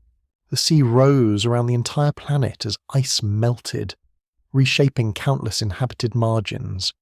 Sudden surges also struck particular shores through storms, earthquakes, volcanic collapses, landslides, and river floods. Human communities facing water loss did what communities always do. They remembered what mattered, gave it form, and carried it through generations in ways suited to their own worlds. The difficult question remains open among scholars. Can an oral tradition preserve details of environmental change across such extraordinary stretches of time? Or might some accounts have arisen from later observation, repeated local flooding, or interpretations of visible coastal forms? Nunn and Reid argue that the number and geographical range of Australian accounts support deep antiquity in many cases. Other researchers urge care, because stories possess cultural meanings that cannot be reduced to dates upon a shoreline chart. Caution does not require disbelief. It requires respect for both forms of knowledge. Sediment can reveal when salt water entered a basin. Seafloor mapping can estimate when a crossing disappeared. Oral tradition can reveal that people noticed, cared, interpreted, and transmitted the experience of change. None of these alone returns the full living world. Together, they allow the drowned ground to feel less mute. Hear a soft splash from the shoreline. A person stands at the water's edge, looking toward a distant point once reached by walking. Perhaps the account is already old in that person's lifetime. Perhaps the shoreline vanished so many generations ago that nobody can imagine it directly.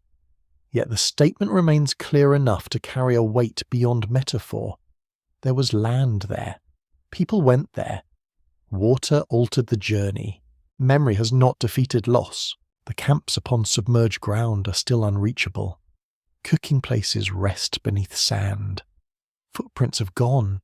Names may have shifted, and countless details have dissolved from ordinary telling. Yet something survives that stone walls cannot always keep. The knowledge that country continued beneath the sea.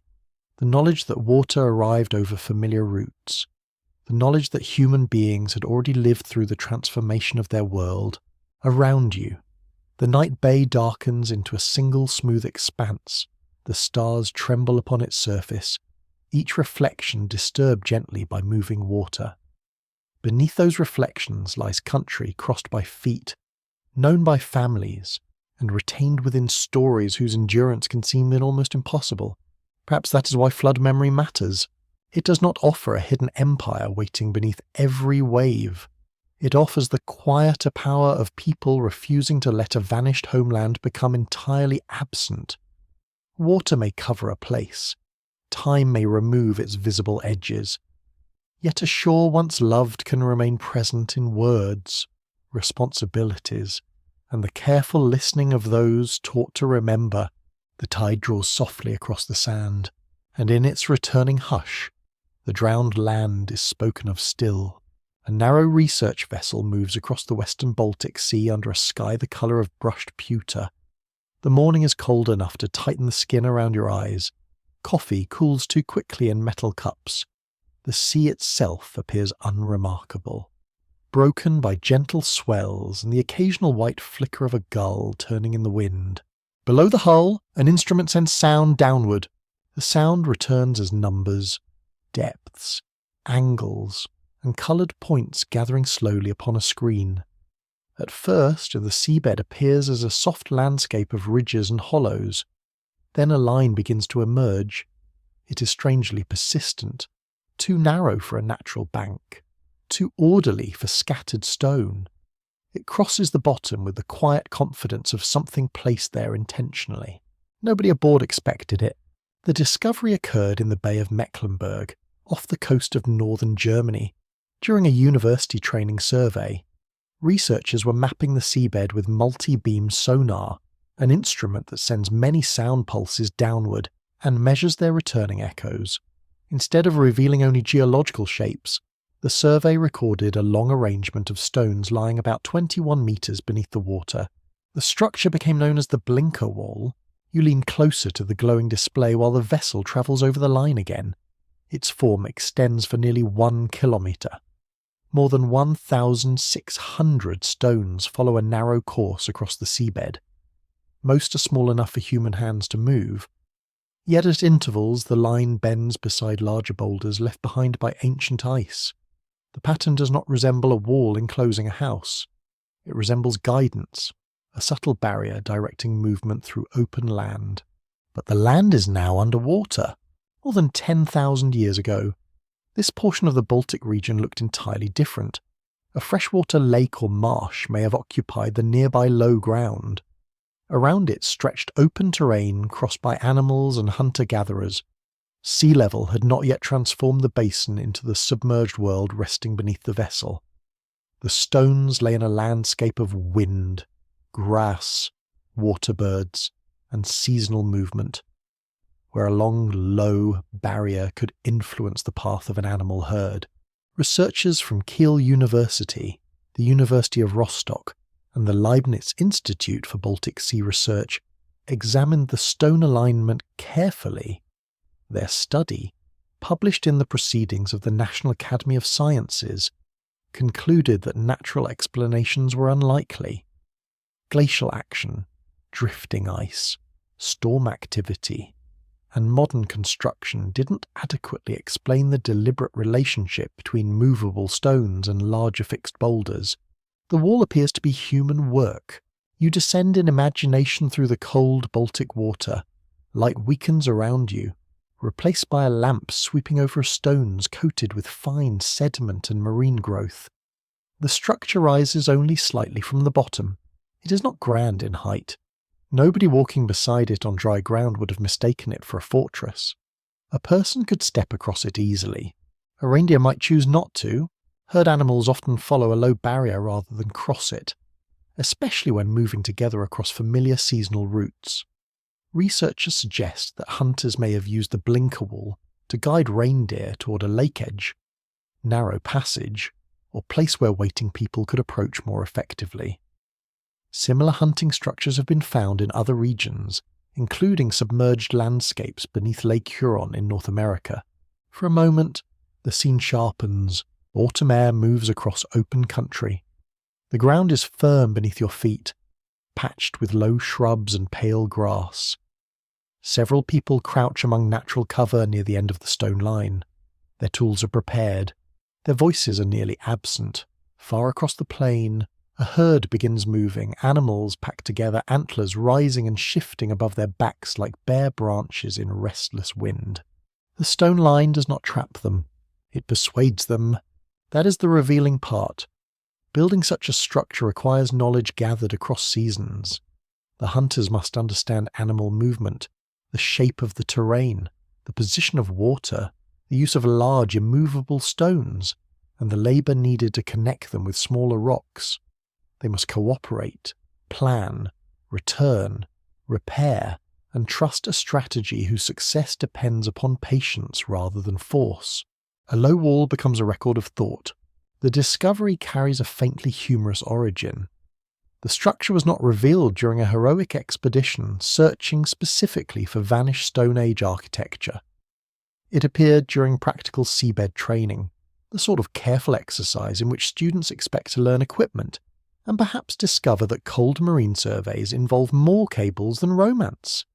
Instead, an ordinary mapping run revealed one of the oldest known large human constructions in Europe. The sea rewards attention, not theatrics. Once a promising feature appears on sonar, the real work only begins. Survey vessels return across the site from different directions, testing whether the pattern remains stable. Divers or robotic cameras descend to inspect stones directly. High-resolution mapping records their positions. Sediment layers help determine whether the structure rested upon land before inundation.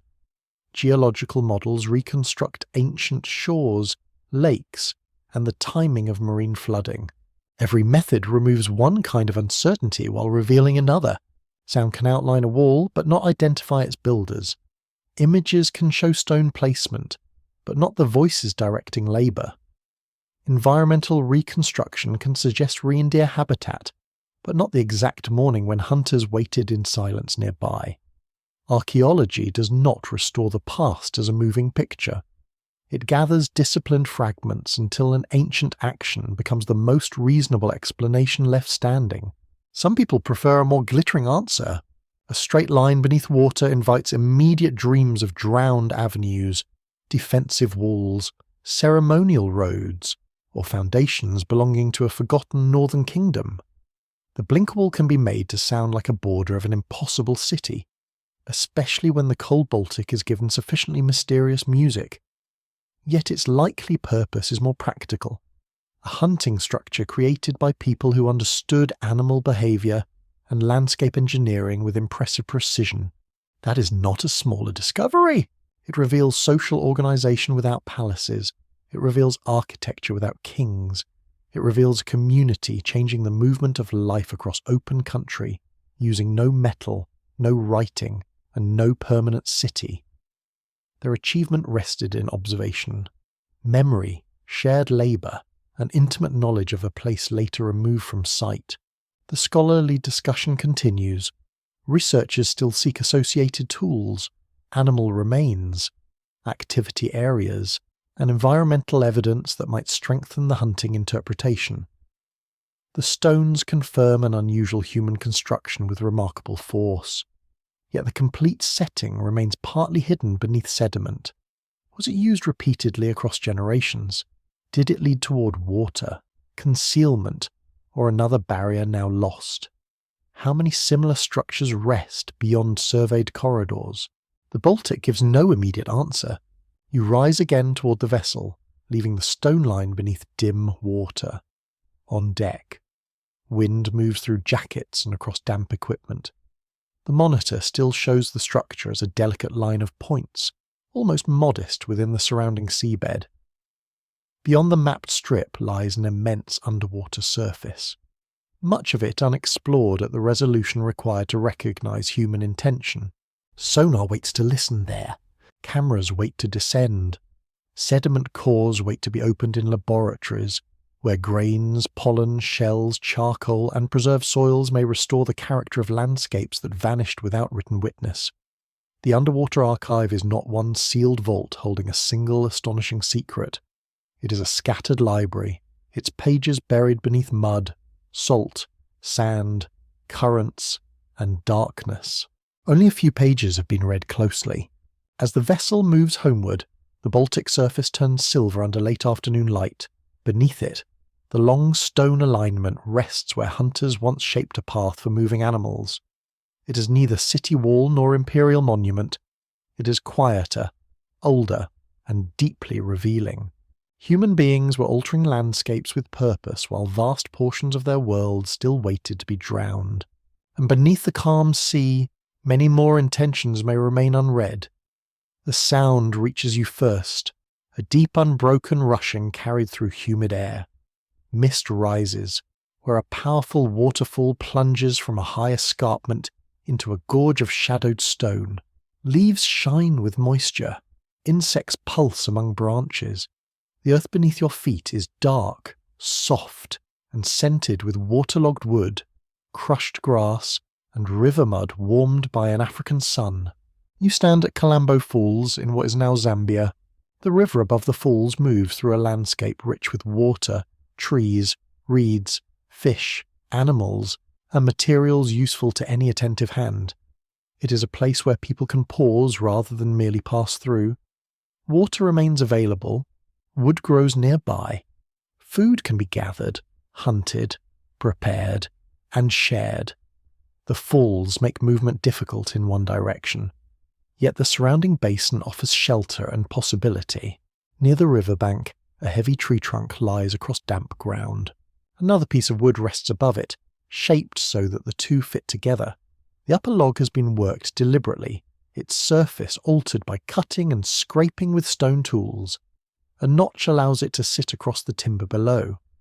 The arrangement is simple to your eyes, almost humble. It might belong beneath a platform, a raised walkway, a dry working surface, or some structure built beside wet ground. Yet its age is almost beyond comfort. Researchers led by Professor Larry Barham of the University of Liverpool uncovered this wooden structure at Kalambo Falls. Specialists from Aberystwyth University dated the surrounding sediments with methods measuring the last exposure of buried minerals to sunlight. Their findings, published in the scientific journal Nature, placed the worked timbers at about 476,000 years old. The hands that shaped them did not belong to our own species. You crouch beside the logs while the river murmurs beyond them. There is no inscription upon the wood. No face has been carved into its surface. No name remains attached to the person who selected the timber, judged its weight, cut the notch, or guided another person while both pieces were fitted together. Whatever language passed between those workers has vanished more completely than smoke. Still, their intention remains. A log fallen naturally does not prepare its own joint. A branch carried by flood does not acquire careful marks where stone edges repeatedly bite into wood. The object reveals planning, strength, coordination, and an understanding that natural materials may be altered into something better suited to human needs. The builders were not simply enduring a landscape. They were changing it. You hear a stone edge strike wood. The sound is slow, dull, and regular. Chips fall beside bare feet. One figure steadies the timber while another works the notch deeper. Perhaps the task is tiring. Perhaps the tool must be sharpened repeatedly. Perhaps someone watching from nearby thinks the entire effort unnecessary, until the structure is finished and the usefulness becomes clear. Opinions about home improvements may be older than anyone suspects. Water moves through the grass nearby. A raised surface would matter in this place. Food kept above damp ground lasts longer. Firewood stored away from soaking mud burns more reliably.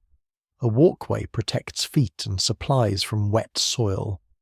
A platform offers a controlled space beside a river, whose generosity comes wrapped in moisture, insects, slippery banks, and sudden inconvenience.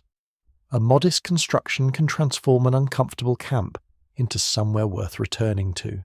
There is no palace here. That absence troubles a particular part of the imagination.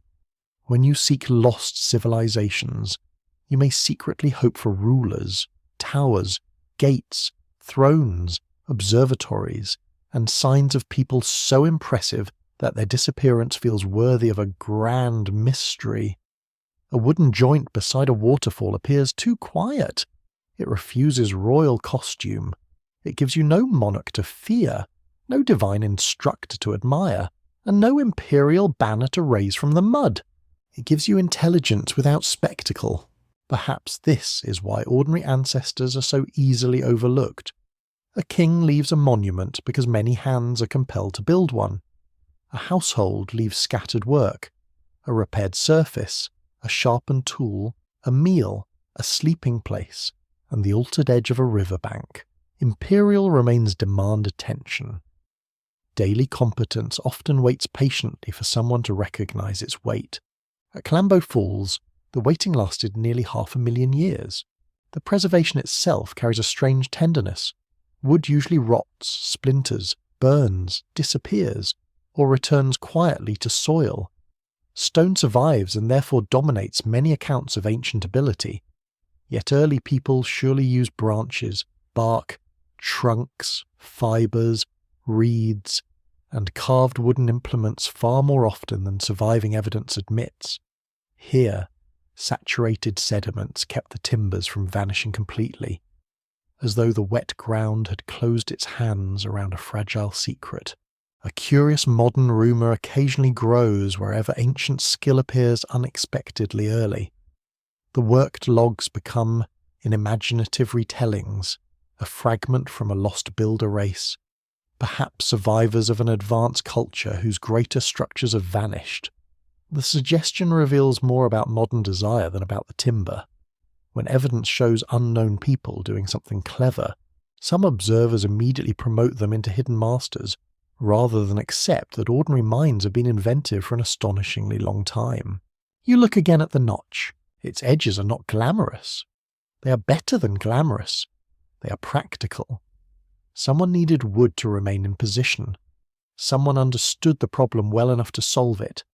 That small act of design reaches across a distance so vast that kingdoms, written gods, temples, flooded legends, and familiar human faces all seem suddenly very recent. Among scholars, important questions remain open. The timbers clearly show deliberate structural work, but the complete form of the construction is unknown. Was it part of a platform raised above saturated ground, a walkway beside water, or the foundation of a shelter? Did people remain near the falls for long periods, returning seasonally to a favoured place, or building for a particular task? Without human remains at the discovery level, the identity of the makers cannot be named with certainty. The unknowns do not weaken the revelation. You sit beside the river as sunlight filters through leaves. A figure carries wood toward the worked structure. Another places gathered food upon a dry surface. Someone kneels to prepare a tool. A child, or a younger companion, watches the movements closely, learning by repetition. None of them knows that their repaired piece of riverside ground will one day unsettle distant thinkers who assumed ingenuity required cities, rulers, or written instruction. The waterfall continues its endless descent. It falls through every human theory with the same indifferent force. You may arrive hoping to uncover a vanished empire whose masters explain the beginnings of civilization. Instead, the wet earth returns a quieter challenge. What if the mystery is not that superior rulers were forgotten? What if the mystery is how persistently human worth has been mistaken for grandeur? A throne concentrates power into one visible shape.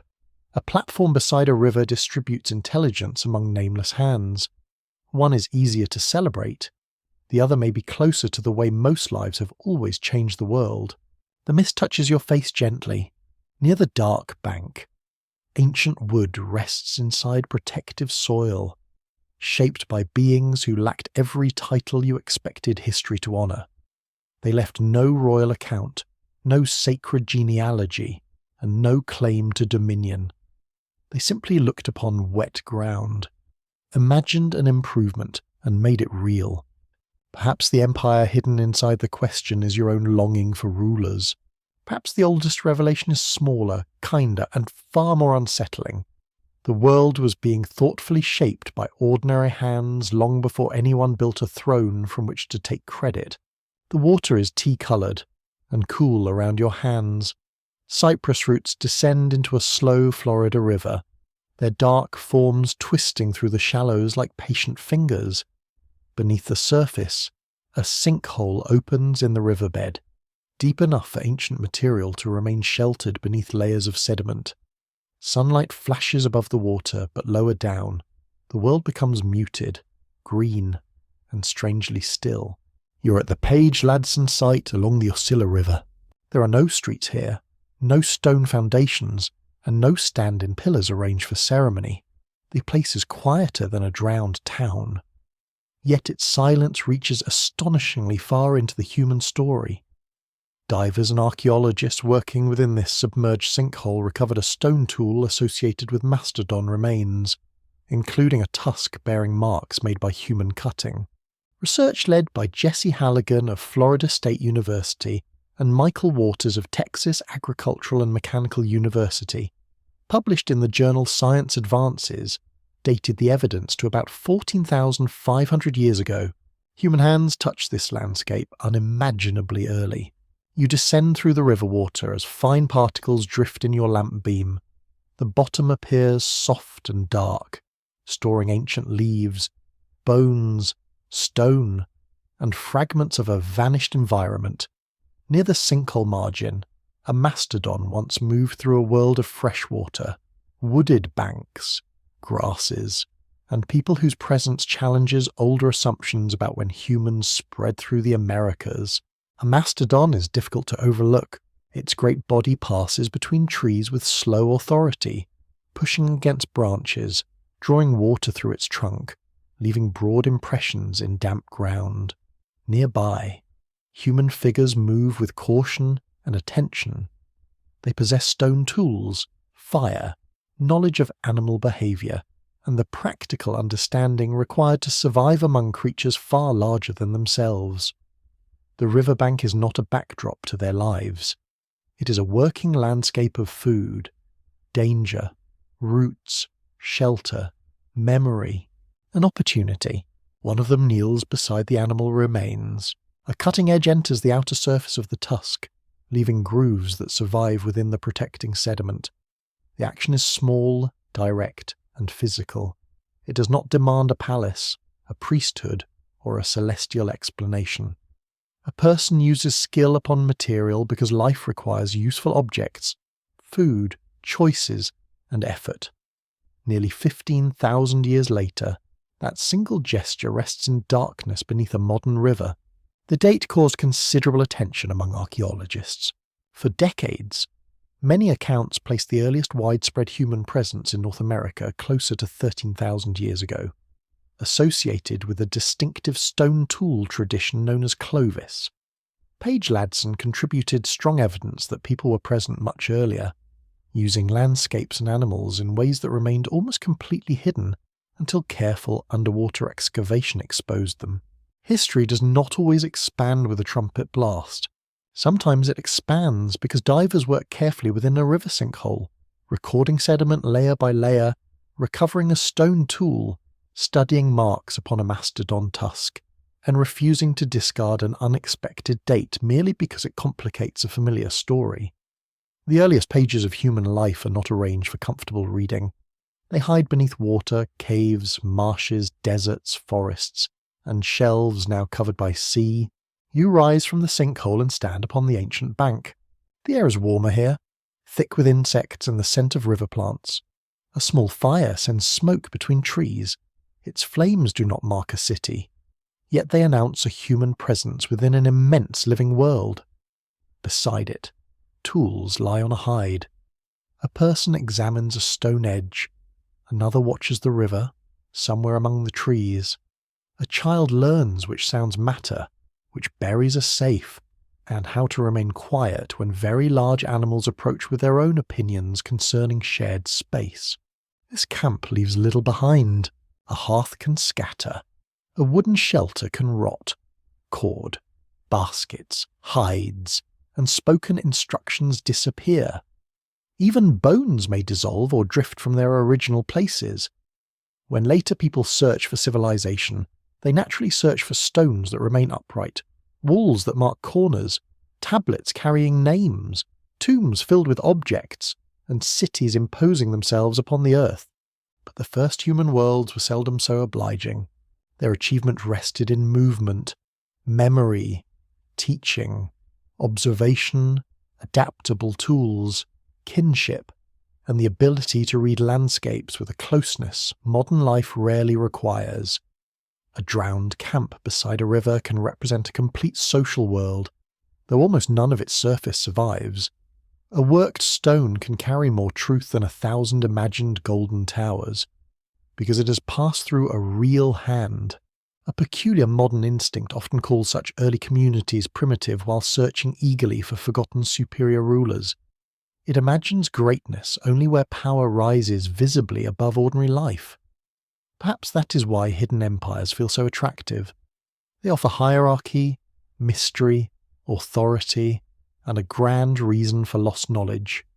Yet the earliest human success may have depended less upon rulers than upon attention, noticing tracks, teaching routes, sharing food, preparing tools, reading skies, finding water, and caring for those who could not survive alone. The river keeps this answer softly. The ancient families of Page-Ladson lived more than 9,000 years earlier than the earliest surviving Mesopotamian writings naming divine assemblies later associated with the Anunnaki. Their world was not an empty rehearsal for gods, kings, or cities. It was already human, already intricate, already filled with decisions that mattered deeply to those making them. This is what the phrase Pre-Anunnaki truly opens. Not a verified age of hidden rulers waiting beneath the seabed, not a secret dynasty whose technology was later disguised as divine myth. It opens an immense span of life before written gods entered surviving records, when communities crossed shorelines, rivers, forests, plains, lakes, and islands that time has partially concealed. Some of those places now rest beneath seas, some lie beneath lakes, river channels, marsh deposits, and drowned springs.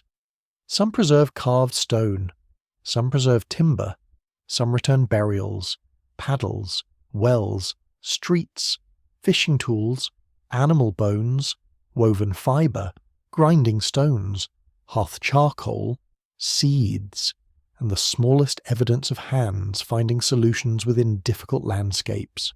Taken together, they do not form one empire. They form something wider and harder to contain.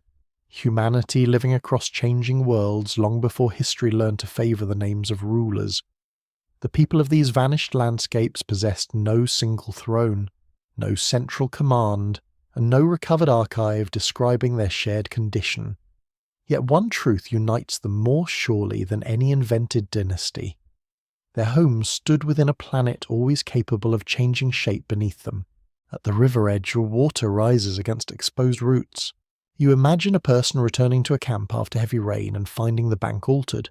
A trail is flooded, a useful tree has fallen, animal movement has shifted.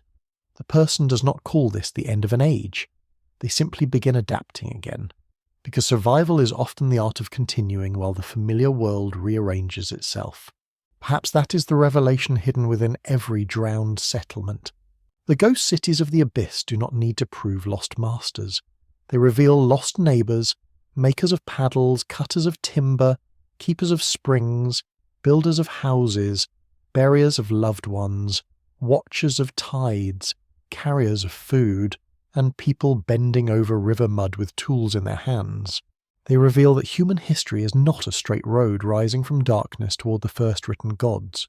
It is a flooded landscape. Its paths divide beneath water, its fires vanish under sediment, its houses settle into shadow, its stories occasionally reach the shore, worn smooth by memory, and its oldest inhabitants remain near enough to trouble you, because their lives were never empty. Even when their names disappeared, the Florida River flows quietly through the trees. Beneath it, the marked tusk and shaped stone rest inside darkness, protected for a little longer from the bright, impatient world above. The water does not declare an empire. It offers something gentler and perhaps more difficult to forget. Long before divine names were written into clay, ordinary human beings had already made the earth meaningful. The river sound begins to soften now, until it is almost indistinguishable from rain upon a distant roof. You no longer need to descend beneath cold water, or search among stones, timbers, shells, bones, and darkened walls. The submerged places remain where they are, held gently below the moving surface, requiring nothing further from you tonight.